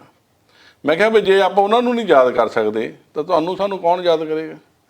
ਪੰਜਾਬ ਦੇ ਅੰਦਰ ਕਾਂਸ਼ੀ ਰਾਮ ਸਾਹਿਬ ਪੈਦਾ ਹੋਏ, ਉਹਨਾਂ ਨੇ ਸਾਈਕਲ ਤੋਂ ਚੱਲ ਕੇ ਜਹਾਜ਼ ਤੱਕ ਲੈ ਕੇ ਇੱਕ ਐਡੀ ਵੱਡੀ ਨੈਸ਼ਨਲ ਪਾਰਟੀ ਖੜੀ ਕਰ ਦਿੱਤੀ। ਔਰ ਪੰਜਾਬ ਦੇ ਅੰਦਰ ਸ਼੍ਰੀ ਹਰਕ੍ਰਿਸ਼ਨ ਸਰਜੀਤ ਪੈਦਾ ਹੋਏ, ਕਾਮਰੇਡ ਜੀ, ਉਹਨਾਂ ਨੇ ਇੱਕ ਮਜ਼ਦੂਰਾਂ ਦੀ ਲੜਾਈ ਲੜੀ, ਔਰ ਕਿੱਡਾ ਵੱਡਾ ਅੰਦੋਲਨ ਖੜਾ ਕੀਤਾ। ਨਾਬਾਲਗ ਸੀਗੇ ਜਦੋਂ ਉਹਨਾਂ ਨੂੰ ਜੇਲ੍ਹ 'ਚ ਭੇਜਤਾ, ਔਰ ਉਹ ਪੋਲਿਟ ਬਿਊਰੋ ਦੇ ਮੈਂਬਰ ਹੈ। 5 ਪ੍ਰਧਾਨ ਮੰਤਰੀ ਬਣਾਉਣ ਦਾ ਸਿਹਰਾ ਜਾਂਦਾ ਉਹਨਾਂ ਨੂੰ, ਯਾਦ ਕਰਦੇ ਸੀ ਲੋਕ। ਚਾਣਕਿਆ ਕਹਿੰਦੇ ਸੀ ਰਾਜਨੀਤੀ ਦਾ। ਗਿਆਨੀ ਜੈਲ ਸਿੰਘ ਜੀ ਦੇਖੋ, ਗਿਆਨੀ ਜੈਲ ਸਿੰਘ ਜਿਹੜੇ ਬਿਫੋਰ ਪਾਰਟੀਸ਼ਨ ਜਿਹੜੀ ਫਰੀਦਕੋਟ ਰਿਆਸਤ ਦੇ ਖਿਲਾਫ ਉਹਨਾਂ ਨੇ ਐਡਾ ਵੱਡਾ ਅੰਦੋਲਨ ਸ਼ੁਰੂ ਕੀਤਾ, 13-14 ਸਾਲ ਜੇਲ੍ਹ 'ਚ ਰਹੇ ਉਹ। ਫਿਰ ਉਹ ਜਿੱਤੇ, ਫਿਰ ਪੈਪਸੂ ਦੀ ਪਹਿਲੀ ਗਵਰਨਮੈਂਟ 'ਚ ਉਹ ਰੈਵਨਿਊ ਮਿਨਿਸਟਰ ਬਣੇ ਨੇ, ਬਹੁਤ ਰਿਫਾਰਮ ਲਿਆਂਦੇ ਜੋ ਤੁਸੀਂ ਪੜ੍ਹਦੇ ਆ। ਫਿਰ ਉਹ ਤੁਸੀਂ ਦੇਖੋ ਪੰਜਾਬ ਦੇ ਮੁੱਖ ਮੰਤਰੀ ਬਣੇ, ਦੇਸ਼ ਦੇ ਗ੍ਰਹਿ ਮੰਤਰੀ ਬਣੇ, ਪਹਿਲੇ ਸਿੱਖ ਰਾਸ਼ਟਰਪਤੀ ਰਹੇ। ਮੈਂ ਕਿਹਾ ਯਾਰ ਤੁਸੀਂ ਇਹਨਾਂ ਨੂੰ ਯਾਦ ਹੀ ਨਹੀਂ ਕਰਦੇ ਵੀ ਦੱਸੋ ਕਿਤੇ। ਜਿਹੜਾ ਰਾਹ ਸੀ ਗੁਰੂ ਗੋਬਿੰਦ ਸਿੰਘ ਜੀ ਜਦੋਂ ਇੱਥੋਂ ਗਏ ਆ ਆਨੰਦਪੁਰ ਤੋਂ, ਜਿੱਥੇ ਗਏ ਗੁਰੂ ਗੋਬਿੰਦ ਸਿੰਘ ਮਾਰਗ ਗੋਬਿੰਦ ਕੱਢਿਆ, ਸਿੰਘ, ਬਹੁਤ ਗੁਰੂ ਵੱਡਾ। ਗੋਬਿੰਦ ਸਿੰਘ ਮਾਰਗ। ਅੱਜ ਤੁਸੀਂ ਜ਼ਮੀਨ ਅਕਵਾਇਰ ਕਰਨੀ ਹੋਵੇ, ਇੱਕ ਐਡਾ ਵੱਡਾ ਮਾਰਗ ਬਣਾ ਦੇਣਾ, ਇਹਦਾ ਕ੍ਰੈਡਿਟ ਵੀ ਗਿਆਨੀ ਜੈਲ ਸਿੰਘ ਨੂੰ ਜਾਂਦਾ। ਦੇਖੋ ਉਹਨੂੰ ਯਾਦ ਕਰਦਾ ਗੁਰੂ ਗੋਬਿੰਦ ਸਿੰਘ ਮਾਰਗ ਉਹਨਾਂ ਨੇ ਸ਼੍ਰੀ ਅਨੰਦਪੁਰ ਸਾਹਿਬ ਤੋਂ ਲੈ ਕੇ ਤਲਵੰਡੀ ਸਾਹਿਬ ਤੱਕ ਬਣਾਇਆ ਜੀ। ਅਸੀਂ ਉਸ ਸਾਹਿਬ ਕਾਂਸ਼ੀ ਰਾਮ ਨੇ ਉਸ ਮਾਰਗ ਦੇ ਉੱਤੇ ਇੱਕ ਵਾਰੀ ਸੀਰੀ ਮਾਰਚ ਸ਼ੁਰੂ ਕੀਤਾ ਸੀ ਜੀ। ਵੀ ਜਿਹੜੇ ਲੋਕ ਗੁਰੂ ਗੋਬਿੰਦ ਸਿੰਘ ਮਹਾਰਾਜ ਜਿਨ੍ਹਾਂ ਨੂੰ ਪਾਤਸ਼ਾਹੀਆਂ ਦੇਣਾ ਚਾਹੁੰਦਾ ਸੀ, ਜਿਨ੍ਹਾਂ ਨੂੰ ਕਿਹਾ ਸੀਗਾ ਵੀ ਰੰਗਰੇਟੇ ਗੁਰੂ ਕੇ ਬੇਟੇ, ਵੀ ਇਹਨਾਂ ਨੂੰ ਕਿਹਾ ਸੀ ਵੀ ਇਹਨਾਂ ਨੂੰ ਜਿਹੜੀ ਮੈਂ ਪਾਤਸ਼ਾਹੀ ਦੇਣੀ ਚਾਹੁੰਦਾ ਜੀ, ਵੀ ਉਹਦਾ ਅੱਜ ਵੀ ਸੀਰੀ ਬਣਿਓ। ਤਾਂ ਕਰਕੇ ਉਹਨਾਂ ਨੂੰ ਕੌਣ ਯਾਦ ਕਰਦਾ? ਨਾ ਤਾਂ ਉਹਨਾਂ ਦੇ ਸੰਧਵਾ ਪਿੰਡ 'ਚ ਕੋਈ ਸਮਾਰਕ, ਨਾ ਕਾਂਸ਼ੀ ਰਾਮ ਸਾਹਿਬ ਦੇ ਪਿੰਡ ਕੋਈ ਸਮਾਰਕ ਖਵਾਸਪੁਰੇ ਦੇ ਅੰਦਰ ਹੈ, ਨਾ ਹੀ ਹਰਕਿਸ਼ਨ ਸਿੰਘ ਸਰਜੀਤ ਦੇ ਬੰਡਾਲੇ 'ਚ ਕੋਈ ਸਮਾਰਕ ਹੈ। ਭਾਰਤ ਰਤਨ ਮੈਂ ਕਿਹਾ ਤੁਸੀਂ ਸਾਰਿਆਂ ਨੂੰ ਦੇਈ ਜਾਂਦੇ ਆ, ਅਸੀਂ ਉਸ ਗੱਲ ਨੂੰ ਐਪਰੀਸ਼ੀਏਟ ਕਰਦੇ ਹਾਂ, ਚਾਹੇ ਖਿਡਾਰੀਆਂ ਦਿਓ ਚਾਹੇ ਐਕਟਰਾਂ ਦਿਓ, ਕਿ ਇਹਨਾਂ ਦਾ ਨਹੀਂ ਰਾਈਟ ਬਣਦਾ ਹੈਗਾ। ਤਾਂ ਹੀ ਕਹੇ ਕੋਈ ਪੰਜਾਬ ਇਸ ਕਰਕੇ ਬਹੁਤ ਵੱਡਾ ਇੱਕ ਪੰਜਾਬ ਔਰ ਬੰਗਾਲ ਦੇ ਨਾਲ ਸਮੇਂ-ਸਮੇਂ 'ਤੇ ਧੋਖਾ ਹੋਇਆ। ਉਹਨੂੰ ਲੱਗਿਆ ਵੀ ਰੈਵੋਲੂਸ਼ਨਰੀ ਮੂਵਮੈਂਟਾਂ ਜਿਹੜੀਆਂ ਇਹਨਾਂ ਸੂਬਿਆਂ ਤੋਂ ਸ਼ੁਰੂ ਹੁੰਦੀਆਂ। ਜਦੋਂ ਪਾਰਟੀਸ਼ਨ ਵੇਲੇ ਵੀ ਤੁਸੀਂ ਦੇਖੋ ਤਾਂ ਵੰਡ ਕਿਹਦੀ ਹੋਈ, ਪੰਜਾਬ ਦੀ ਵੰਡ ਹੋਈ ਜਾਂ ਬੰਗਾਲ ਦੀ ਵੰਡ ਹੋਈ, ਉਹਦੇ ਵਿੱਚ ਰੈਵੋਲੂਸ਼ਨਰੀ ਲੋਕ ਸੀਗੇ।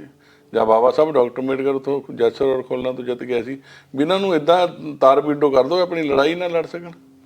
ਮਤਲਬ ਤੁਸੀਂ ਜੇ 1947 'ਚ ਵੀ ਜੇ ਕਿਸੇ ਦਾ ਬਹੁਤ ਵੱਡਾ ਨੁਕਸਾਨ ਹੋਇਆ, ਪੰਜਾਬ ਸੀਗਾ ਜਿਹਦੇ ਵਿੱਚ ਮਤਲਬ 10 ਲੱਖ ਤੋਂ ਜ਼ਿਆਦਾ ਲੋਕ ਜਿਹੜੇ ਆ ਉਹ ਮਾਰੇ ਗਏ।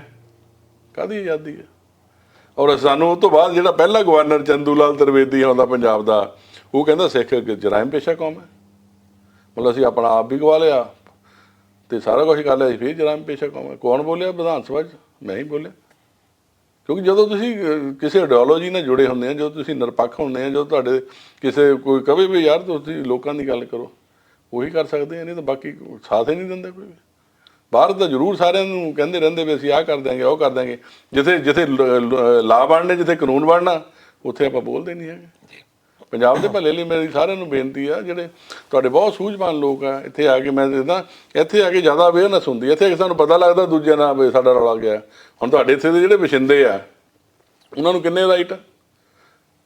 ਜਿੱਥੇ ਮੈਂ ਥੋੜੇ ਦਿਨਾਂ ਦਾ ਆਇਆ, ਮੈਂ ਦੇਖ ਰਿਹਾ ਵੀ ਉਹ ਹਰ ਤਰ੍ਹਾਂ ਦੇ ਰਾਈਟ ਆ, ਪਰ ਜਿਹੜੀਆਂ ਮੌਕੇ ਦੀਆਂ ਹਕੂਮਤਾਂ ਉਹਨਾਂ ਨੂੰ ਇੱਦਾਂ ਜੰਗਲਾਂ ਵੱਲ ਨੂੰ ਧੱਕ ਰਹੀਆਂ, ਇੱਦਾਂ ਉਹਨਾਂ ਨੂੰ ਨਸ਼ੇਈ ਬਣਾ ਰਹੀਆਂ, ਇੱਦਾਂ ਉਹਨਾਂ ਨੂੰ ਘਰ ਬੈਠੇ ਨੂੰ ਪੈਸੇ ਦੇ ਰਹੀਆਂ ਵੀ ਆਪਾਂ ਇਹਨਾਂ ਨੂੰ ਕਿਤੇ ਸੁਰਤ ਨਾ ਆ ਜਾਵੇ, ਇਹ ਕਿਤੇ ਸਮਝ ਨਹੀਂ ਜਾਣਾ ਵੀ ਸਾਡਾ ਰਾਜ ਭਾਗ ਯਾਰ। ਇਹੀ ਚਾਹੇ ਇੱਥੇ ਹੁੰਦਾ ਚਾਹੇ ਅਮਰੀਕਾ 'ਚ ਹੁੰਦਾ, ਇਹੀ ਅੰਗਰੇਜ਼ ਸਾਡੇ 'ਤੇ ਰਾਜ ਕਰਦਾ ਜਿਹਨੂੰ ਆਪਾਂ ਕੱਢਣ ਨਹੀਂ ਲੱਗੇ। ਜਿਸ ਅੰਗਰੇਜ਼ ਨੂੰ ਭਜਾਉਣ ਲਈ ਸਾਡੇ ਲੋਕਾਂ ਨੇ ਸ਼ਹੀਦੀਆਂ ਦਿੱਤੀਆਂ, ਸਾਡੇ ਲੋਕਾਂ ਨੇ ਕਿੱਡੇ ਅੰਦੋਲਨ ਸ਼ੁਰੂ ਕੀਤੇ, ਔਰ ਬਹੁਤ ਵੱਡਾ ਅੰਦੋਲਨ ਕਰਕੇ, ਬਹੁਤ ਵੱਡੀ ਲੜਾਈ ਲੜ ਕੇ ਉਹਨਾਂ ਨੂੰ ਦੇਸ਼ 'ਚੋਂ ਭਜਾਇਆ। ਤਾਂ 10 ਸਾਲਾਂ ਬਾਅਦ ਅਸੀਂ ਉਹਨਾਂ ਦੇਸ਼ਾਂ ਨੂੰ ਫਿਰ ਭੱਜੇ ਆ ਰਹੇ ਹਾਂ, ਹੁਣ ਵੀਜ਼ੇ ਲੈ ਰਹੇ ਹਾਂ, ਪੈਸੇ ਲਾ ਰਹੇ ਹਾਂ। ਮਤਲਬ ਜਿਹੜੀ ਲੜਾਈ ਉਦੋਂ ਸ਼ੁਰੂ ਕੀਤੀ ਸੀ ਸਾਡੇ ਜਿਹੜੇ ਕ੍ਰਾਂਤੀਕਾਰੀ ਲੋਕ ਸੀਗੇ, ਤੁਸੀਂ ਜਦੋਂ ਨਾ ਕਨਸਟੀਟਿਊਸ਼ਨ ਪੜ੍ਹਦੇ ਆ ਸਰ, ਜਿਹੜੀਆਂ ਰਿਫਾਰਮ ਹੋਈਆਂ ਅੰਗਰੇਜ਼ਾਂ ਦੀਆਂ ਰਿਫਾਰਮ ਤੁਸੀਂ ਚੈੱਕ ਕਰਿਓ 10 ਸਾਲ ਬਾਅਦ ਜਿਹੜੀਆਂ ਹੋਈਆਂ, ਜਿਹੜੇ ਰਾਊਂਡ ਟੇਬਲ ਕਾਨਫਰੰਸਾਂ ਹੋਈਆਂ, ਉੱਥੇ ਰਾਈਟ ਕੌਣ ਰੱਖਦਾ ਸੀ, ਆਪਣੇ ਹੱਕਾਂ ਦੀ ਆਵਾਜ਼ ਕੌਣ ਉਠਾਉਂਦਾ ਸੀ। ਇੱਕ 1934 ਦੇ ਅੰਦਰ ਕਨਸਟੀਟਿਊਸ਼ਨ ਬਣਿਆ, ਜਿਹਨੂੰ ਮੋਤੀ ਲਾਲ ਨਹਿਰੂ ਨੇ ਲਿਖਿਆ, ਉਹ ਤੁਸੀਂ ਉਹ ਪੜ੍ਹ ਕੇ ਦੇਖਿਓ ਕੀ ਹੈ ਉਹਦੇ ਵਿੱਚ ਸਾਡੇ ਲਈ। ਮਤਲਬ ਜਿਹੜੇ ਰਾਈਟ ਵੀ ਆ, ਜੇ ਬਾਬਾ ਸਾਹਿਬ ਡਾਕਟਰ ਅੰਬੇਡਕਰ ਨਾ ਸਾਡੀ ਲੜਾਈ ਲੜਦੇ ਤਾਂ ਕਿਸੇ ਨੂੰ ਨਹੀਂ ਮੰਨੇ, ਜਿੰਨਾ ਅੱਜ ਕੋਈ ਮਰਜ਼ੀ ਫੰਨੇ ਖਾਂ ਗਈ ਜਾਵੇ। ਤੁਸੀਂ ਜਦੋਂ ਹਿਸਟਰੀ ਹੈ, ਹਿਸਟਰੀ ਪੜ੍ਹ ਕੇ ਦੇਖੋ। ਹਿਸਟਰੀ ਇਹ ਤੇ ਵਿੱਚ ਹੈਗਾ, ਜਿੱਦਾਂ ਪਹਿਲੀ ਜਿਹੜੀ ਰਿਜ਼ਰਵੇਸ਼ਨ ਆ, ਜਿਹੜੀ ਆਪਾਂ ਵੈਸੇ ਤਾਂ ਉਹ ਰੈਪਰੈਜ਼ੈਂਟੇਸ਼ਨ, ਇਹ ਰਿਜ਼ਰਵੇਸ਼ਨ ਵੀ ਗਲਤ ਆਪਾਂ ਸ਼ਬਦ ਜਿਹੜਾ ਵਰਤ ਲੈਂਦੇ ਆ। ਰੈਪਰੈਜ਼ੈਂਟੇਸ਼ਨ ਜਿਹੜੀ ਹੈ, ਜੇ ਤੁਸੀਂ 1934-35 ਦੀ ਗੱਲ ਕੀਤੀ, ਉੱਥੇ ਸਿੱਖਾਂ ਨੂੰ ਜਿਹੜਾ ਪਹਿਲਾਂ ਰਿਜ਼ਰਵੇਸ਼ਨ ਜਿਹੜੀ ਮਿਲੀ ਆ, ਮੁਸਲਮਾਨ ਇਸ ਗੱਲੋਂ ਨਾਰਾਜ਼ ਹੋ ਗਏ ਸੀ। ਮੁਸਲਮਾਨ ਕਹਿੰਦੇ ਕਿ ਸਿੱਖਾਂ ਨੂੰ ਇੰਨੀ ਜ਼ਿਆਦਾ ਕਿਉਂ ਮਿਲ ਗਈ ਆ, ਜਿਸ ਤੋਂ ਬਾਅਦ ਆਦ ਧਰਮ ਮਿਸ਼ਨ ਮੂਵਮੈਂਟ ਉਹਨਾਂ ਨੂੰ ਵੀ ਰਿਜ਼ਰਵੇਸ਼ਨ ਦੇ ਆਧਾਰ 'ਤੇ ਜਾਂ ਰੈਪਰੈਜ਼ੈਂਟੇਸ਼ਨ ਵੀ ਆਪਣੀ ਗੱਲ ਜਿਹੜੀ ਅੱਗੇ ਕਹਿਣ ਦੀ ਜਿਹੜੀ ਯਤਨ ਕਰੋ। ਕਿਉਂਕਿ ਉਹ ਦੱਸਦਾ ਹੈ ਨਾ, ਜਦੋਂ ਇਹ 1909 ਦੇ ਅੰਦਰ ਅੰਗਰੇਜ਼ ਨੇ ਰਿਫਾਰਮ ਲਿਆਂਦਾ ਜੀ, ਉਹਦੇ ਵਿੱਚ ਉਹਨਾਂ ਨੇ ਕਿਹਾ ਵੀ ਜਿਹੜੇ ਮੁਸਲਮਾਨ ਸੀ ਉਸ ਵੇਲੇ ਦੇ, ਉਹਨਾਂ ਨੇ ਕਿਹਾ ਵੀ ਸਾਡੇ ਬਜ਼ੁਰਗਾਂ ਦਾ ਰਾਜ ਰਿਹਾ ਇਸ ਦੇਸ਼ ਦੇ ਅੰਦਰ ਜੀ, ਵੀ ਸਾਨੂੰ ਰਿਪਰੈਜ਼ੈਂਟੇਸ਼ਨ ਦੇਣੀ ਚਾਹੀਦੀ ਹੈ।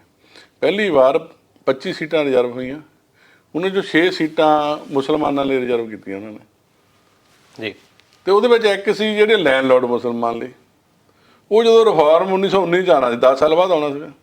ਜਦੋਂ 1919 'ਚ ਆਇਆ ਤੇ ਉਹਦੇ ਵਿੱਚ ਜਿਹੜੇ ਬਹੁਤ ਸਾਰੇ ਲੋਕ ਸੀ ਜਿਹੜੇ ਅਗਾਂਹ ਵਧੂ ਸੀ, ਉਹ ਅੰਗਰੇਜ਼ ਨੂੰ ਉਹਨਾਂ ਨੇ ਮੈਮੋਰੰਡਮ ਦਿੱਤੇ ਵੀ ਯਾਰ ਆਹ ਵੀ ਸਾਨੂੰ ਵੀ ਦਿਓ ਇਹਦਾ ਹੱਕ। ਉਹਦੇ ਵਿੱਚ ਸ਼ਾਹੂ ਮਹਾਰਾਜ ਜਿਹੜੇ ਰਿਆਸਤੀ ਰਾਜੇ ਸੀਗੇ, ਉਹਨਾਂ ਨੇ ਕਿਹਾ ਵੀ ਜਿਹੜੀਆਂ OBC ਜਮਾਤਾਂ ਇਹਨਾਂ ਨੂੰ ਰਿਜ਼ਰਵੇਸ਼ਨ ਮਿਲਣੀ, ਪ੍ਰਾਧਿਨਤਾ ਮਿਲਣੀ ਚਾਹੀਦੀ ਹੈ।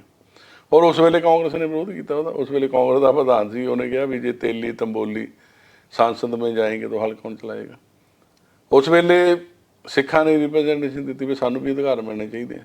ਔਰ 1919 ਦੇ ਅੰਦਰ ਵੀ ਉਹ ਜਮਾਤਾਂ ਜਿਨ੍ਹਾਂ ਨੂੰ ਇਹ ਅਧਿਕਾਰ ਮਿਲਿਆ, ਜਿਹਦੇ ਵਿੱਚ ਸਿੱਖ ਵੀ ਇਨਕਲੂਡ ਸੀ, ਸਿੱਖ ਨਹੀਂ ਕਹਿ ਸਕਦੇ, ਜੱਟ ਕਹਿ ਸਕਦੇ ਜੀ, ਜੱਟ ਸਿੱਖ ਭਾਈਚਾਰਾ ਉਹਦੇ ਵਿੱਚ ਇਨਕਲੂਡ ਸੀਗਾ, ਤੇ ਉਹਨਾਂ ਨੂੰ ਰਿਪਰੈਜ਼ੈਂਟੇਸ਼ਨ ਮਿਲੀ। ਉਹਦੇ ਵਿੱਚ 12 ਸੀਟਾਂ ਸਿੱਖਾਂ ਇਹਨਾਂ ਲਈ ਰਿਜ਼ਰਵ ਹੋਈਆਂ, ਸਾਡੇ ਪੰਜਾਬ ਵਾਲੇ ਬੰਦੇ ਲਈ, ਉਹ ਕਿਤੋਂ ਵੀ ਲੜ ਸਕਦੇ ਸੀ। ਸੁੰਦਰ ਸਿੰਘ ਮਜੀਠੀ ਹੋਣੀ ਉਹ 'ਚ ਪਹਿਲੀ ਵਾਰ ਬਣੇ। ਬਹੁਤ ਸਾਰੇ ਲੋਕ ਸੀਗੇ, ਜੋ ਤੁਸੀਂ ਹਿਸਟਰੀ ਪੜ੍ਹੋਗੇ 12 ਬੰਦੇ ਆਪਣੇ ਪੰਜਾਬ ਦੇ ਜਿਨ੍ਹਾਂ ਨੂੰ ਪ੍ਰਤੀਨਿਧਤਾ ਮਿਲੀ। ਜਦੋਂ ਇਹ 1919 ਦਾ ਰਿਫਾਰਮ ਆਇਆ, ਉਹ ਦੁਬਾਰਾ 1929 'ਚ ਆਉਣਾ ਸੀਗਾ। ਫਿਰ ਬਾਬਾ ਸਾਹਿਬ ਡਾਕਟਰ ਅੰਬੇਡਕਰ ਨੇ ਅੰਗਰੇਜ਼ ਨੂੰ ਕਿਹਾ ਵੀ ਜਿਹੜੇ ਬਹੁਤ 4.5 ਕਰੋੜ ਲੋਕ ਸੀ ਉਸ ਵੇਲੇ, ਵੀ ਉਹਨਾਂ ਨੂੰ ਵੀ ਪ੍ਰਤੀਨਿਧਤਾ ਦਿਓ। ਉਹਦੇ ਲਈ ਸਰ ਜੌਨ ਸਾਈਮਨ ਜਿਹੜਾ ਸੀਗਾ, ਉਹ ਦੇਸ਼ ਦੇ ਅੰਦਰ ਆਇਆ ਹਾਲਾਤ ਦੇਖਣ ਲਈ ਇਹਨਾਂ ਦੇ, ਜਿਹਨੂੰ ਅੱਜ ਅਸੀਂ ਕਹਿੰਦੇ ਰਹਿੰਦੇ ਵੀ ਸਾਈਮਨ ਕਮਿਸ਼ਨ ਗੋ ਬੈਕ ਹੈ, ਅਸੀਂ ਵੀ ਕਹੀਏ ਗੋ ਬੈਕ। ਇਹਦੇ ਬਾਰੇ ਵੀ ਦੱਸਿਆ ਨਹੀਂ ਜਾਂਦਾ, ਸਿਰਫ ਇਹ ਕਹਿ ਜਾਂਦਾ ਵੀ ਕਾਲੇ ਝੰਡੇ ਦਿਖਾਏ, ਉਹ ਬਹੁਤ ਮਾੜਾ ਸੀ। ਕਿਉਂਕਿ ਸਾਈਮਨ ਕਮਿਸ਼ਨ ਰਿਪਰੈਜ਼ੈਂਟੇਸ਼ਨ ਲਈ ਆਇਆ ਸੀਗਾ ਜੀ, ਉਹਨਾਂ ਨੂੰ ਉੱਥੇ ਰੋਕਿਆ ਗਿਆ। ਜਦੋਂ ਉਹਨਾਂ ਨੇ ਆਪਣੀ ਰਿਪੋਰਟ ਪੇਸ਼ ਕੀਤੀ ਵੀ ਵਾਕਿਆ ਜੋ ਬਾਬਾ ਸਾਹਿਬ ਡਾਕਟਰ ਅੰਬੇਡਕਰ ਜੀ ਨੇ ਕਿਹਾ ਵੀ ਉਹਨਾਂ ਲੋਕਾਂ ਨੂੰ ਵੀ ਪ੍ਰਤੀਨਿਧਤਾ ਚਾਹੀਦੀ ਆ, ਜਿਹੜੇ ਲੋਕ ਉਸ ਵੇਲੇ ਵਿਰੋਧ ਕਰਦੇ ਸੀ, ਇਹਨਾਂ ਨੂੰ ਅਸੀਂ ਬਹੁਤ ਸਤਿਕਾਰ ਵੀ ਦਿੰਦੇ ਹਾਂ ਅੱਜ ਵੀ।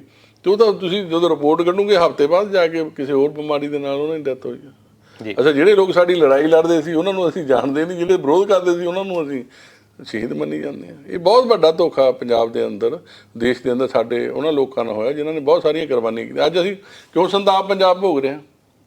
ਮਤਲਬ ਕੁਰਬਾਨੀਆਂ ਸਾਡੀਆਂ ਪੰਜਾਬੀਆਂ ਦੀਆਂ ਜ਼ਿਆਦਾ, ਤੇ ਸਾਨੂੰ ਫੇਰ ਨੈਗਲੈਕਟ ਕੀਤਾ ਜਾ ਰਿਹਾ। ਸ਼ਾਇਦ ਇਹਦਾ ਕਾਰਨ ਇੱਕ ਇਹ ਵੀ ਹੈ ਕਿ ਸਾਨੂੰ ਆਪਸ ਵਿੱਚ ਲੜਾਇਆ ਜਾਂਦਾ। ਅਸੀਂ ਜਦੋਂ ਪੰਜਾਬੀ ਜਿਹੜੀ ਲੜਾਈ ਅਸੀਂ ਐਸੇ ਪੰਜਾਬੀ ਐਸੇ ਕਲੈਕਟਿਵ ਲੜਾਈ ਅਸੀਂ ਲੜਨੀ ਸੀ, ਉਹਦੇ ਵਿੱਚ ਸਾਨੂੰ ਇੱਦਾਂ ਜਾਤਾਂ ਪਾਤਾਂ ਨਾਲ ਲੜਾ ਦਿੱਤਾ ਜਾਂਦਾ ਵੀ ਤੁਹਾਨੂੰ ਤਾਂ ਰਿਜ਼ਰਵੇਸ਼ਨ ਮਿਲਦੀ ਹੈ, ਇਹਨਾਂ ਨੂੰ ਨਹੀਂ ਮਿਲਦੀ, ਵਗੈਰਾ ਵਗੈਰਾ। ਕਿਉਂਕਿ ਦੁਸ਼ਮਣ ਦਾ ਕੰਮ ਉਹਨੇ ਦੁਸ਼ਮਣਾਈ ਕਰਨੀ ਹੈ। ਇਹ ਤਾਂ ਸਾਡਾ ਫਰਜ਼ ਬਣਦਾ ਸੀ ਸਾਰੇ ਇਕੱਠੇ ਹੋ ਕੇ ਰਹੀਏ, ਸਾਰੇ ਜੁੜ ਕੇ ਰਹੀਏ। ਹੁਣ ਜਿਹਨਾਂ ਲੋਕਾਂ ਨੂੰ ਇਹ ਨਸ਼ੇੜੀ ਦੱਸਦੇ ਰਹੇ, ਜਿਹਨਾਂ ਲੋਕਾਂ ਨੂੰ ਡਰੱਗੀ ਦੱਸਦੇ ਰਹੇ, ਜਦੋਂ ਸਿਰ ਤੇ ਪਈ ਤਾਂ ਕਿੰਨਾ ਲੰਮਾ ਕਿਸਾਨ ਅੰਦੋਲਨ ਚੱਲਿਆ ਜੀ। ਉਹੀ ਲੋਕ ਸੀ, ਪੰਜਾਬ ਦੇ ਲੋਕ ਸੀ, ਜਿਹਦੇ ਅੱਗੇ ਸਰਕਾਰ ਨੂੰ ਗੋਡੇ ਟੇਕਣੇ ਪਏ। ਔਰ ਕਿੰਨੇ ਲੋਕਾਂ ਦੇ ਇਹਨਾਂ ਨੇ ਨਜਾਇਜ਼ ਜਿਹੜੇ ਆ ਏਜੰਸੀਆਂ ਦੇ ਛਾਪੇ ਮਰਵਾਏ, ਕਿੰਨਿਆਂ ਨੂੰ ਜੇਲ੍ਹਾਂ 'ਚ ਭੇਜਿਆ ਵੀ ਇਹ ਲੜਾਈ ਡਰ ਜਾਣ। ਪਰ ਪੰਜਾਬ ਦੇ ਲੋਕ ਜਿਹੜੇ, ਪੰਜਾਬ ਦਾ ਪਾਉਣ ਪਾਣੀ, ਪੰਜਾਬ ਦਾ ਲੋਕ, ਪੰਜਾਬ ਦੀ ਧਰਤੀ, ਪੰਜਾਬ ਦੇ ਅੰਦਰ ਗੁਰੂਆਂ ਦਾ ਪਰਸਾਰਾ, ਉਹ ਲੜਾਈ ਕਿਤੇ ਨਾ ਕਿਤੇ ਸੇਧ ਜ਼ਰੂਰ ਦਿੰਦੀ ਆ ਵੀ ਸਾਨੂੰ ਅਣਖੌਰੇ ਦੇ ਲਈ ਲੜਨਾ ਚਾਹੀਦਾ। ਉਹਦੇ ਲਈ ਸਾਨੂੰ ਸਾਰਿਆਂ ਨੂੰ ਇਕੱਠੇ ਹੋਣਾ ਚਾਹੀਦਾ। ਸਾਰੀਆਂ ਪਾਰਟੀਆਂ, ਅਸੀਂ ਆਪਣੀ ਗੱਲ ਪੰਜਾਬ ਦਾ ਆਪਣੇ ਸੂਬੇ ਦੀ ਕਰਦੇ ਹਾਂ, ਜਦੋਂ ਅਸੀਂ ਰਾਜਪੁਰਾ ਟੱਪ ਜਾਂਦੇ ਫਿਰ ਅਸੀਂ ਪਾਰਟੀਆਂ 'ਚ ਵੱਧ ਜਾਂਦੇ ਹਾਂ। ਵੀ ਸਾਨੂੰ ਪੰਜਾਬ ਦੇ ਲਈ, ਪੰਜਾਬ ਦੇ ਭਵਿੱਖ ਦੇ ਲਈ ਸਾਨੂੰ ਸਾਰਿਆਂ ਨੂੰ ਯੂਨਾਈਟ ਹੋਣਾ ਚਾਹੀਦਾ। ਜਿਹੜਾ ਬੰਦਾ ਚੰਗਾ ਕੰਮ ਕਰਦਾ ਉਹਨੂੰ ਐਪਰੀਸ਼ੀਏਟ ਕਰਨਾ ਚਾਹੀਦਾ, ਉਹਦਾ ਸਹਿਯੋਗ ਕਰਨਾ ਚਾਹੀਦਾ।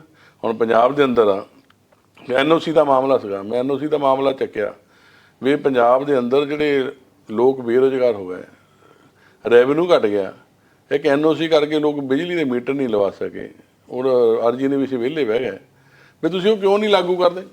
ਵੀ ਹਾਰਡਵੇਅਰ ਵਾਲਾ, ਮਿਸਤਰੀ, ਮਜ਼ਦੂਰ, ਦੁਕਾਨਦਾਰ ਸਾਰੇ ਵਿਹਲੇ ਬਹਿ ਗਏ। ਜਦੋਂ ਅਸੀਂ ਰਿਫਾਰਮ ਚੱਕਿਆ ਮਹੀਨੇ ਦੇ ਅੰਦਰ ਅੰਦਰ ਉਹਨਾਂ ਨੇ ਜਿਹੜੇ ਲਾਲ ਲਕੀਰ ਤੇ ਜਿਹੜੇ ਸੀਗੇ ਆਬਾਦੀ ਥੇ ਵਾਲੀਆਂ ਉਹਨੂੰ ਜਾਰੀ ਕੀਤੀਆਂ। ਔਰ ਹੁਣ ਉਹ ਬਿੱਲ ਲੈ ਕੇ ਆਈ ਸਰਕਾਰ ਉਸ ਦੇ ਉੱਤੇ। ਉਹਨਾਂ ਨੇ ਕਿਹਾ ਵੀ ਜਿਹੜਾ NOC ਨੂੰ ਖਤਮ ਕਰਨ ਦਾ ਬਿੱਲ ਆ ਪਿਛਲੀ ਵਿਧਾਨ ਸਭਾ ਪਿਛਲੇ 2 ਮਹੀਨੇ ਗਵਰਨਰ ਸਾਹਿਬ ਨੇ ਮਨਜ਼ੂਰੀ ਦਿੱਤੀ। ਉਹ ਪੂਰੇ ਪੰਜਾਬ ਦਾ ਕਾਮਨ ਕਾਜ਼ ਸੀਗਾ, ਸਾਡਾ ਇਕੱਲਿਆਂ ਦਾ ਤਾਂ ਹੈ ਨਹੀਂ ਸੀ ਕਿਸੇ ਦਾ, ਨਾ ਸਾਡੀ ਇਕੱਲਿਆਂ ਦੀ ਜ਼ਮੀਨ ਸੀ। ਕਿਉਂਕਿ ਜਿਹੜੇ ਜਦੋਂ ਤੁਸੀਂ ਇੱਦਾਂ ਦੇ ਮਾਮਲੇ ਉਠਾਉਂਦੇ ਆ ਫਿਰ ਵੀ ਤੁਹਾਡੇ ਨਾਲ ਨਾ ਕੋਈ ਖੜੇ। ਜਦੋਂ ਤੁਸੀਂ ਕਹਿੰਦੇ ਆ ਵੀ ਤੁਸੀਂ ਕਿਹਾ ਜੀ ਸਰਪੰਚਾਂ ਪੈਂਚਾਂ ਨੂੰ ਮਾਣ ਭੱਤਾ ਦੇਵਾਂਗੇ, ਨੰਬਰਦਾਰਾਂ ਨੂੰ, ਤੁਸੀਂ ਕਹੋ ਵੀ ਤੁਸੀਂ ਨਹੀਂ ਦਿੱਤਾ, ਉੱਤੇ ਬਿੱਲ ਲੈ ਕੇ ਆਇਆ ਮੈਂ। ਬੰਦੀ ਸਿੰਘਾਂ ਵਾਲੇ ਮਾਮਲੇ 'ਤੇ ਬਿੱਲ ਲੈ ਕੇ ਆਇਆ ਮੈਂ। ਬਹੁਤ ਸਾਰੇ ਬਿੱਲ ਲੈ ਕੇ ਆਉਂਦੇ ਤਾਂ ਜਿਹੜੇ ਲੋਕ ਆ ਉਸ ਸਮੇਂ ਉਹਦਾ ਸਾਥ ਨਹੀਂ ਦਿੰਦੇ ਹੈਗੇ। ਬਾਹਰ ਆ ਕੇ ਤਾਂ ਜ਼ਰੂਰ ਐਪਰੀਸ਼ੀਏਟ ਕਰਦੇ ਵੀ ਤੁਸੀਂ ਚੰਗਾ ਕੀਤਾ, ਚੰਗਾ ਕੀਤਾ। ਜਦੋਂ ਤੁਸੀਂ ਸਾਰੇ ਖੜੇ ਜੀ, ਆਪਾਂ ਪੰਜਾਬੀ ਆ, ਲੋਕਾਂ ਨੇ ਜਿਤਾ ਕੇ ਭੇਜਿਆ, ਲੋਕਾਂ ਨੇ ਮਾਣ ਸਤਿਕਾਰ ਦਿੱਤਾ, ਚਾਹੇ ਉਹ 5 ਸਾਲ ਹੀ ਦਿੱਤਾ, 5 ਸਾਲ ਦਾ ਆਪਾਂ ਉਹਨਾਂ ਦਾ ਜਿਹੜਾ ਕਰਜ਼ਾ ਮੋੜੀਏ। ਤਾਂ ਕਰਕੇ ਉੱਥੇ ਕਿਤੇ ਨਾ ਕਿਤੇ ਇਹ ਕਮੀ ਪੇਸ਼ੀ ਅਸੀਂ ਕਿਤੇ ਨਾ ਕਿਤੇ ਆਪਣੀਆਂ ਪਾਰਟੀਆਂ 'ਚ ਵੱਜ ਜਾਂਦੇ, ਜੋ ਪਾਰਟੀ ਦਾ ਹੁਕਮ ਉੱਥੋਂ ਆਉਣਾ। ਜਦੋਂ ਤੁਸੀਂ ਪਾਰਟੀ ਬਾਜੀ ਦੀ ਇਹ ਗੱਲ ਕੀਤੀ ਕਿ ਕਾਂਸ਼ੀ ਰਾਮ ਉਹਨਾਂ ਨੇ ਕਿਤਾਬ ਲਿਖੀ ਸੀ ਚਮਚਾ ਯੁੱਗ, ਤੇ ਉਹਦੇ ਵਿੱਚ ਉਹ ਜ਼ਿਕਰ ਕਰਦੇ ਆ ਵੀ ਵੱਖ-ਵੱਖ ਪਾਰਟੀਆਂ ਤੋਂ ਰੈਪਰੈਜ਼ੈਂਟੇਸ਼ਨ, ਜਿੱਦਾਂ ਤੁਸੀਂ ਗੱਲ ਕੀਤੀ ਆ, ਚਾਹੇ ਉਹ ਸਾਈਮਨ ਕਮਿਸ਼ਨ ਗੱਲ ਕਰਦਾ ਤੇ ਚਾਹੇ ਉਹ ਬਾਬਾ ਸਾਹਿਬ ਅੰਬੇਡਕਰ ਗੱਲ ਕਰਦੇ ਆ, ਉਹ ਅਸਲ ਵਿੱਚ ਤਾਂ ਇਹੀ ਗੱਲ ਕਰਦੇ ਆ ਕਿ ਰੈਪਰੈਜ਼ੈਂਟ ਜਾਣਗੇ ਤੇ ਆਪਣੇ ਇਹ ਸਮਾਜ ਦੀ ਗੱਲ ਕਰ ਸਕਣਗੇ, ਉਸ ਖਿੱਤੇ ਦੀ ਗੱਲ ਕਰ ਸਕਣਗੇ। ਪਰ ਉੱਥੇ ਹੁਣ 37-38 ਬੰਦੇ ਬੈਠੇ ਆ, ਉਹਨਾਂ ਦੇ ਵਿੱਚ ਕੀ ਉਹ ਸੁੱਚੇ ਮੂੰਹ ਹੀ ਆ ਜਾਂਦੇ ਜਾਂ ਵੀ ਕੁਝ ਬੋਲਦੇ ਆ, ਜਾਂ ਉਹਨਾਂ ਦਾ ਸਹਿਯੋਗ ਕਿੱਦਾਂ ਦਾ ਰਹਿੰਦਾ? ਕਿਉਂਕਿ ਮੈਂ ਦੱਸ ਕੇ ਹਟਿਆ ਨਾ, ਜਿਹੜਾ ਸਾਹਿਬ ਕਾਂਸ਼ੀ ਰਾਮ ਜੀ ਨੇ ਕਿਤਾਬ ਲਿਖੀ ਸੀ ਚਮਚਾ ਯੁੱਗ ਜੀ, ਉਹ ਉਦੋਂ ਚਮਚਾ ਯੁੱਗ ਸ਼ੁਰੂ ਹੋਇਆ ਜਦੋਂ ਸਾਡੇ ਲੋਕਾਂ ਨੂੰ ਰਿਪਰੈਜ਼ੈਂਟੇਸ਼ਨ ਮਿਲੀ ਆ।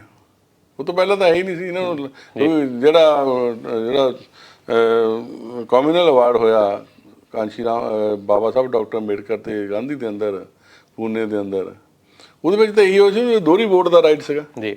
ਜਿਹੜਾ ਇੱਕ ਵੋਟ ਦਾ ਰਾਈਟ ਸਾਡਾ ਜਾਂਦਾ ਰਿਹਾ, ਜੇ ਦੋਹਰੀ ਵੋਟ ਦਾ ਰਾਈਟ ਹੁੰਦਾ ਉਹਦਾ ਵੀ ਤੁਸੀਂ ਇੱਕ ਆਪਣੀ ਮਰਜ਼ੀ ਨਾਲ ਆਪਣੇ ਰਿਪਰੈਜ਼ੈਂਟੇਸ਼ਨ ਨੂੰ ਪਾ ਲਓ, ਦੂਸਰੇ ਨੂੰ ਪਾ ਦਿਓ, ਜਿਹਨੂੰ ਮਰਜ਼ੀ ਚੁਣ ਲਓ। ਉਹਦੇ ਵਿੱਚ ਉਹਨੂੰ ਲੱਗੂਗਾ ਵੀ ਇਹ ਨੁਮਾਇੰਦਾ ਇਹਨਾਂ ਦਾ।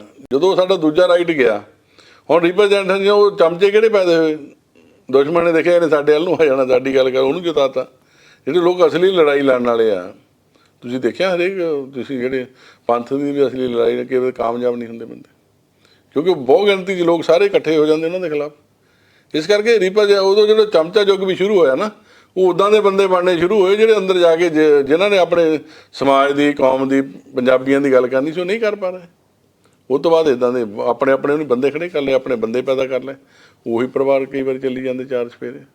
ਪੰਜਾਬ ਦੇ ਅੰਦਰ ਵੀ 100 ਕੁ ਪਰਿਵਾਰ ਆ ਜਿਹੜਾ ਸਾਰੇ ਪੰਜਾਬ ਨੂੰ ਹੁਣ ਤੋਂ ਲੈ ਕੇ ਪੁਰਾਣਾ ਪਹਿਲਾਂ ਤੱਕ ਚਲਾਉਂਦਾ ਰਿਹਾ। ਸਾਨੂੰ ਕਿਤੇ ਨਾ ਕਿਤੇ ਇਸ ਵਾਰ ਇੱਕ ਲੋਕਾਂ ਨੂੰ ਆਸ ਸੀਗੀ ਬਹੁਤ ਵੱਡੀ, ਲੋਕਾਂ ਨੇ ਬਦਲਾਅ ਲਿਆਂਦਾ। ਉਹਨੂੰ ਲੱਗਿਆ ਵੀ ਸਾਨੂੰ ਜਿਹੜੀਆਂ ਪੁਰਾਣੀਆਂ ਧਿਰਾਂ ਆ, ਰਵਾਇਤੀ ਪਾਰਟੀਆਂ ਜਿਹਨਾਂ ਨੂੰ ਕਹਿੰਦੇ, ਇਹਨੂੰ ਬਦਲਾਅ ਲਿਆ ਕੇ ਨਵੇਂ ਬੰਦੇ ਚੁਣਨੇ ਚਾਹੀਦੇ ਆ। ਲੋਕਾਂ ਦੇ ਵਿੱਚ ਤਾਂ ਨਹੀਂ ਕੋਈ ਕਸੂਰ ਇਹਦੇ ਵਿੱਚ, ਇਹ ਤਾਂ ਜਿਹੜੇ ਚੁਣੇ ਗਏ ਉਹਨਾਂ ਦਾ ਕਸੂਰ ਆ ਵੀ ਉਹਨਾਂ ਦੀ ਖਰੇ ਨਹੀਂ ਉਤਰ ਸਕੇ। ਪਹਿਲਾਂ ਤਾਂ ਆਪਾਂ ਬਹੁਤ ਕੁਛ ਕਹਿੰਦੇ ਆ, ਜਦੋਂ ਤੁਸੀਂ ਸੱਤਾ 'ਚ ਆ ਜਾਂਦੇ ਆ ਫਿਰ ਤੁਸੀਂ ਵੀ ਉੱਦਾਂ ਦੇ ਹੋ ਜਾਂਦੇ ਆ। ਉਹਦੇ ਵਿੱਚ ਲੋਕ ਆਪਣੇ ਆਪ ਨੂੰ ਠੱਗਿਆ ਮਹਿਸੂਸ ਕਰਦੇ ਆ, ਕਿਉਂਕਿ ਪੰਜਾਬ ਦੇ ਅੰਦਰ ਜਿਹੜੀਆਂ ਪਾਰਟੀਆਂ ਪੈਦਾ ਹੋਈਆਂ, ਜਿਹੜੀ ਪੰਜਾਬ ਦੀ ਲੜਾਈ ਲੜੀ, ਕਿਤੇ ਉਹਨਾਂ ਦਾ ਹੋਣਾ ਬੜਾ ਜ਼ਰੂਰੀ ਆ।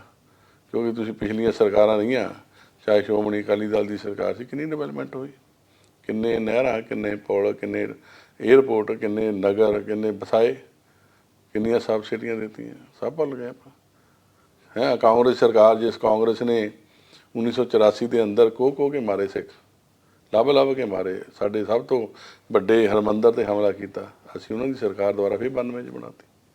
ਮਤਲਬ ਕਿਤੇ ਨਾ ਕਿਤੇ ਆਪਾਂ ਜਿਹੜੀਆਂ ਧਿਰਾਂ ਲੜਾਈ ਲੜਦੀਆਂ ਉਹਨਾਂ ਨੂੰ ਤਾਂ ਚੰਗਾ ਮਾੜਾ ਕਹਿੰਦੇ ਆ, ਪਰ ਜਿਨ੍ਹਾਂ ਨੇ ਸਾਰਾ ਕੁਝ ਖਤਮ ਕਰ ਦਿੱਤਾ ਉਹਨਾਂ ਦੇ ਨਾਲ ਖੜਦੇ ਆ। ਇਹ ਸਾਨੂੰ ਵੀ ਸੋਚਣਾ ਪਊਗਾ, ਕਿਤੇ ਨਾ ਕਿਤੇ ਸਾਨੂੰ ਵੀ ਵਿਚਾਰ ਕਰਨਾ ਪਊਗਾ ਵੀ ਕਿਹੜੇ ਲੋਕ ਪੰਜਾਬ ਦੇ ਭਲੇ ਦੀ ਗੱਲ ਕਰਦੇ, ਪੰਜਾਬ ਦੀ ਲੜਾਈ ਲੜਦੇ, ਉਹਨਾਂ ਦਾ ਸਾਥ ਦੇਈਏ, ਤਾਂ ਜੋ ਲੋਕ ਜਿਹੜੇ ਲੜਾਈ ਲੜਨ ਵਾਲੇ ਆ ਉਹ ਵੀ ਆਪਣੇ ਹੌਸਲੇ ਨਾਲ ਅੱਗੇ ਵਧਣ। ਅਸੀਂ ਉਹਨਾਂ ਨੂੰ ਐਪਰੀਸ਼ੀਏਟ ਨਹੀਂ ਕਰਦੇ, ਜਿਹੜਾ ਕੋ ਆਉਂਦਾ ਉਹਦੇ ਨਾਲ ਤੁਰ ਪੈਂਦੇ ਆ। ਇਸ ਕਰਕੇ ਤੁਹਾਡੇ ਚੈਨਲ ਦੇ ਮਾਧਿਅਮ ਤੋਂ ਤੁਸੀਂ ਅੱਜ ਸਾਨੂੰ ਸਮਾਂ ਦਿੱਤਾ। ਮੇਰੀ ਇਹੀ ਬੇਨਤੀ ਆ, ਆਪਾਂ ਇਕੱਠੇ ਹੋ ਕੇ ਸਾਰੇ ਪੰਜਾਬੀ ਭੈਣ ਭਰਾ ਬਿਨਾਂ ਕਿਸੇ ਜਾਤ, ਨਸਲ, ਲਿੰਗ ਭੇਦ ਦੇ ਵਿਤਕਰੇ ਤੋਂ ਇਕੱਠੇ ਹੋ ਕੇ ਪੰਜਾਬ ਔਰ ਦੇਸ਼ ਦੇ ਅੰਦਰ ਜਿਹੜੇ ਹਜ਼ਾਰਾਂ ਸਾਲਾਂ ਤੋਂ ਲਤਾੜੇ ਲੋਕ ਆ, ਜਿਹੜੇ ਹਜ਼ਾਰਾਂ ਸਾਲਾਂ ਤੋਂ ਪਿਛਾੜੇ ਲੋਕ ਆ, ਜਿਨ੍ਹਾਂ ਨੂੰ ਅੱਜ ਵੀ ਜਿਹੜਾ ਮਤਲਬ ਮਾਨਵਤਾਵਾਦੀ ਜ਼ਿੰਦਗੀ ਜਿਉਣ ਦਾ ਹੱਕ ਨਹੀਂ ਹੈਗਾ, ਉਹਨਾਂ ਦੀ ਲੜਾਈ ਲੜੀਏ ਜਿਹੜੀ ਸਾਡੇ ਗੁਰੂ ਸਾਹਿਬਾਨ ਨੇ ਲੜੀ। ਨਹੀਂ ਤਾਂ ਗੁਰੂ ਸਾਹਿਬਾਨ ਜਿਨ੍ਹਾਂ ਨੇ ਦੇਸ਼ ਦੇ ਅੰਦਰ ਸ਼ੁਰੂ ਕੀਤੀ ਅੰਦੋਲਨ, ਗੁਰੂ ਨਾਮਦੇਵ ਜੀ ਮਹਾਰਾਜ ਸੀਗੇ, ਗੁਰੂ ਕਬੀਰ ਜੀ ਸੀ, ਗੁਰੂ ਰਵਿਦਾਸ ਜੀ ਸੀਗੇ, ਸ਼੍ਰੀ ਗੁਰੂ ਨਾਨਕ ਦੇਵ ਮਹਾਰਾਜ ਜੀ ਸੀਗੇ, 10 ਗੁਰੂ ਸਾਹਿਬਾਨ ਹੋ ਗਏ। ਉਹਨਾਂ ਦੀ ਕੀ ਲੜਾਈ ਸੀ? ਗੁਰੂ ਅਰਜਨ ਦੇਵ ਜੀ ਨੂੰ ਤੱਤੀਆਂ ਤਵੀਆਂ 'ਤੇ ਬਿਠਾ ਦਿੱਤਾ, ਉਹ ਕਾਹਦੀ ਲੜਾਈ? ਕੋਈ ਪਰਸਨਲ ਲੜਾਈ ਸੀ? ਉਹ ਤਾਂ ਇੱਕ ਲੜਾਈ ਲੜ ਸੀ ਬਰਾਬਰਤਾ ਦੀ। ਗੁਰੂ ਗੋਬਿੰਦ ਸਿੰਘ ਨੇ ਖਾਲਸਾ ਪੰਥ ਸਜਾਇਆ ਸਾਰਿਆਂ ਨੂੰ ਨਾਲ ਲੈ ਕੇ, ਅਤੇ ਉਹਨਾਂ ਦੀ ਕੀ ਲੜਾਈ ਸੀ? ਇਹੀ ਸੀਗਾ ਵੀ ਸਾਰੇ ਬਰਾਬਰ ਰਹਿਣ, ਬਿਨ ਗਰੀਬ ਸਿੱਖਣ ਕੋ ਦੋ ਪਾਤਸ਼ਾਹੀ, ਯਾਦ ਕਰੇ ਅਮਲੀ ਕਰਿਆਈ। ਗਰੀਬ ਸਿੱਖਾਂ ਦੀ ਲੜਾਈ ਗੁਰੂ ਗੋਬਿੰਦ ਸਿੰਘ ਨੇ ਲੜੀ, ਅਤੇ ਅੱਜ ਅਸੀਂ ਗਰੀਬ ਸਿੱਖ ਨੂੰ ਛੱਡ ਕੇ ਤਕੜੇ ਨਾਲ ਖੜ ਰਹੇ ਹਾਂ। ਜਿਹੜੀ ਆਈਡੀਓਲੋਜੀ, ਕਿਉਂਕਿ ਲੰਮਾ ਸਮਾਂ ਹੁਣ ਤੁਸੀਂ ਦੇਖੋ ਦੇਸ਼ ਦੇ ਅੰਦਰ ਬੀਜੇਪੀ ਦੀ ਹਕੂਮਤ ਆ, ਬੀਜੇਪੀ ਦੀ ਹਕੂਮਤ ਸਾਰਿਆਂ ਨੂੰ, ਕਦੇ ਉਹ ਈਸਾਈਆਂ 'ਤੇ ਹਮਲੇ ਕਰਦੀ ਹੈ, ਚਾਹੇ ਕਿਤੇ ਉਹ ਕ੍ਰਿਸਚੀਅਨਾਂ ਨੂੰ ਠੋਕਦੀ ਆ, ਕਦੇ ਉਹ ਮੁਸਲਮਾਨਾਂ ਦੁਆਲੇ ਹੁੰਦੀ ਆ, ਕਦੇ ਸਿੱਖਾਂ ਦੁਆਲੇ ਹੁੰਦੀ ਆ। ਸਾਨੂੰ ਇਕੱਲੇ ਤਾਂ ਅਸੀਂ ਕੁੱਟ ਖਾਈ ਜਾਂਦੇ ਹਾਂ, ਪਰ ਅਸੀਂ ਯੂਨਾਈਟ ਨਹੀਂ ਹੁੰਦੇ। ਸਾਨੂੰ ਅੱਜ ਦੇ ਸਮੇਂ 'ਤੇ ਯੂਨਾਈਟ ਹੋਣ ਦੀ ਲੋੜ ਹੈ, ਔਰ ਦੇਸ਼ ਦੇ ਅੰਦਰ ਜਿਹੜੀ ਗੁਰੂ ਸਾਹਿਬਾਨ ਦੀ ਵਿਚਾਰਧਾਰਾ ਦੀ ਪਾਰਟੀ ਆ ਉਹਨੂੰ ਸਹਿਯੋਗ ਕਰੀਏ। ਔਰ ਬਹੁਜਨ ਸਮਾਜ ਪਾਰਟੀ ਜਿਹੜੇ ਪੰਜਾਬ ਦੇ ਪਾਨੀ ਸੀਗੇ, ਪੰਜਾਬ ਦੇ ਰਹਿਣ ਵਾਲੇ ਸੀਗੇ, ਜਿਨ੍ਹਾਂ ਨੇ ਪਾਰਟੀ ਬਣਾਈ ਔਰ ਖਾਲਸਾ ਪੰਥ ਦੀ ਧਰਤੀ ਤੋਂ ਬਣਾਈ, ਉਹਨਾਂ ਸਾਨੂੰ ਸਾਥ ਦੇਣਾ ਚਾਹੀਦਾ ਜੀ। ਤੇ ਬਹੁਤ ਲੰਬਾ ਵੈ ਸਮਾਂ ਲੈ ਲਿਆ ਤੇ ਪਰ ਗੱਲਾਂ ਜੇ ਬਹੁਤ ਰਹਿ ਗਈਆਂ ਸੀ, ਤੇ ਗਾਹੇ ਬਗਾਹੇ ਜਦੋਂ ਫੇਰ ਮੌਕਾ ਮਿਲਿਆ ਤਾਂ ਆਪਾਂ ਜ਼ਰੂਰ ਤੁਹਾਡੇ ਨਾਲ ਸਾਂਝੀ ਜਿਹੜੀ ਆ ਪਾਵਾਂਗੇ ਸਰਦਾਰ ਨਛੱਤਰਪਾਲ ਜੀ ਹੁਣਾਂ ਦੀ। ਤੇ ਨਛੱਤਰਪਾਲ ਜੀ ਬਹੁਤ ਬਹੁਤ ਧੰਨਵਾਦ ਤੁਹਾਡਾ। ਤੇ ਕਿਉਂਕਿ ਮੈਂ ਗੱਲਾਂ ਤਾਂ ਪੁੱਛਣੀਆਂ ਸੀ, ਆਸਟ੍ਰੇਲੀਆ ਟੂਰ ਬਾਰੇ ਵੀ ਪੁੱਛਣਾ ਸੀ, ਪਰ ਸਮਾਂ ਜਿਹੜਾ ਇਜਾਜ਼ਤ ਨਹੀਂ ਦਿੰਦਾ। ਪਰ ਬਹੁਤ ਅਹਿਮ ਨੁਕਤਿਆਂ ਦੇ ਉੱਤੇ ਗੱਲਬਾਤ ਹੋਈ ਆ ਜਿਹੜੀ ਕਿ ਪੂਰੀ ਲੁਕਾਈ ਵਾਸਤੇ ਆ।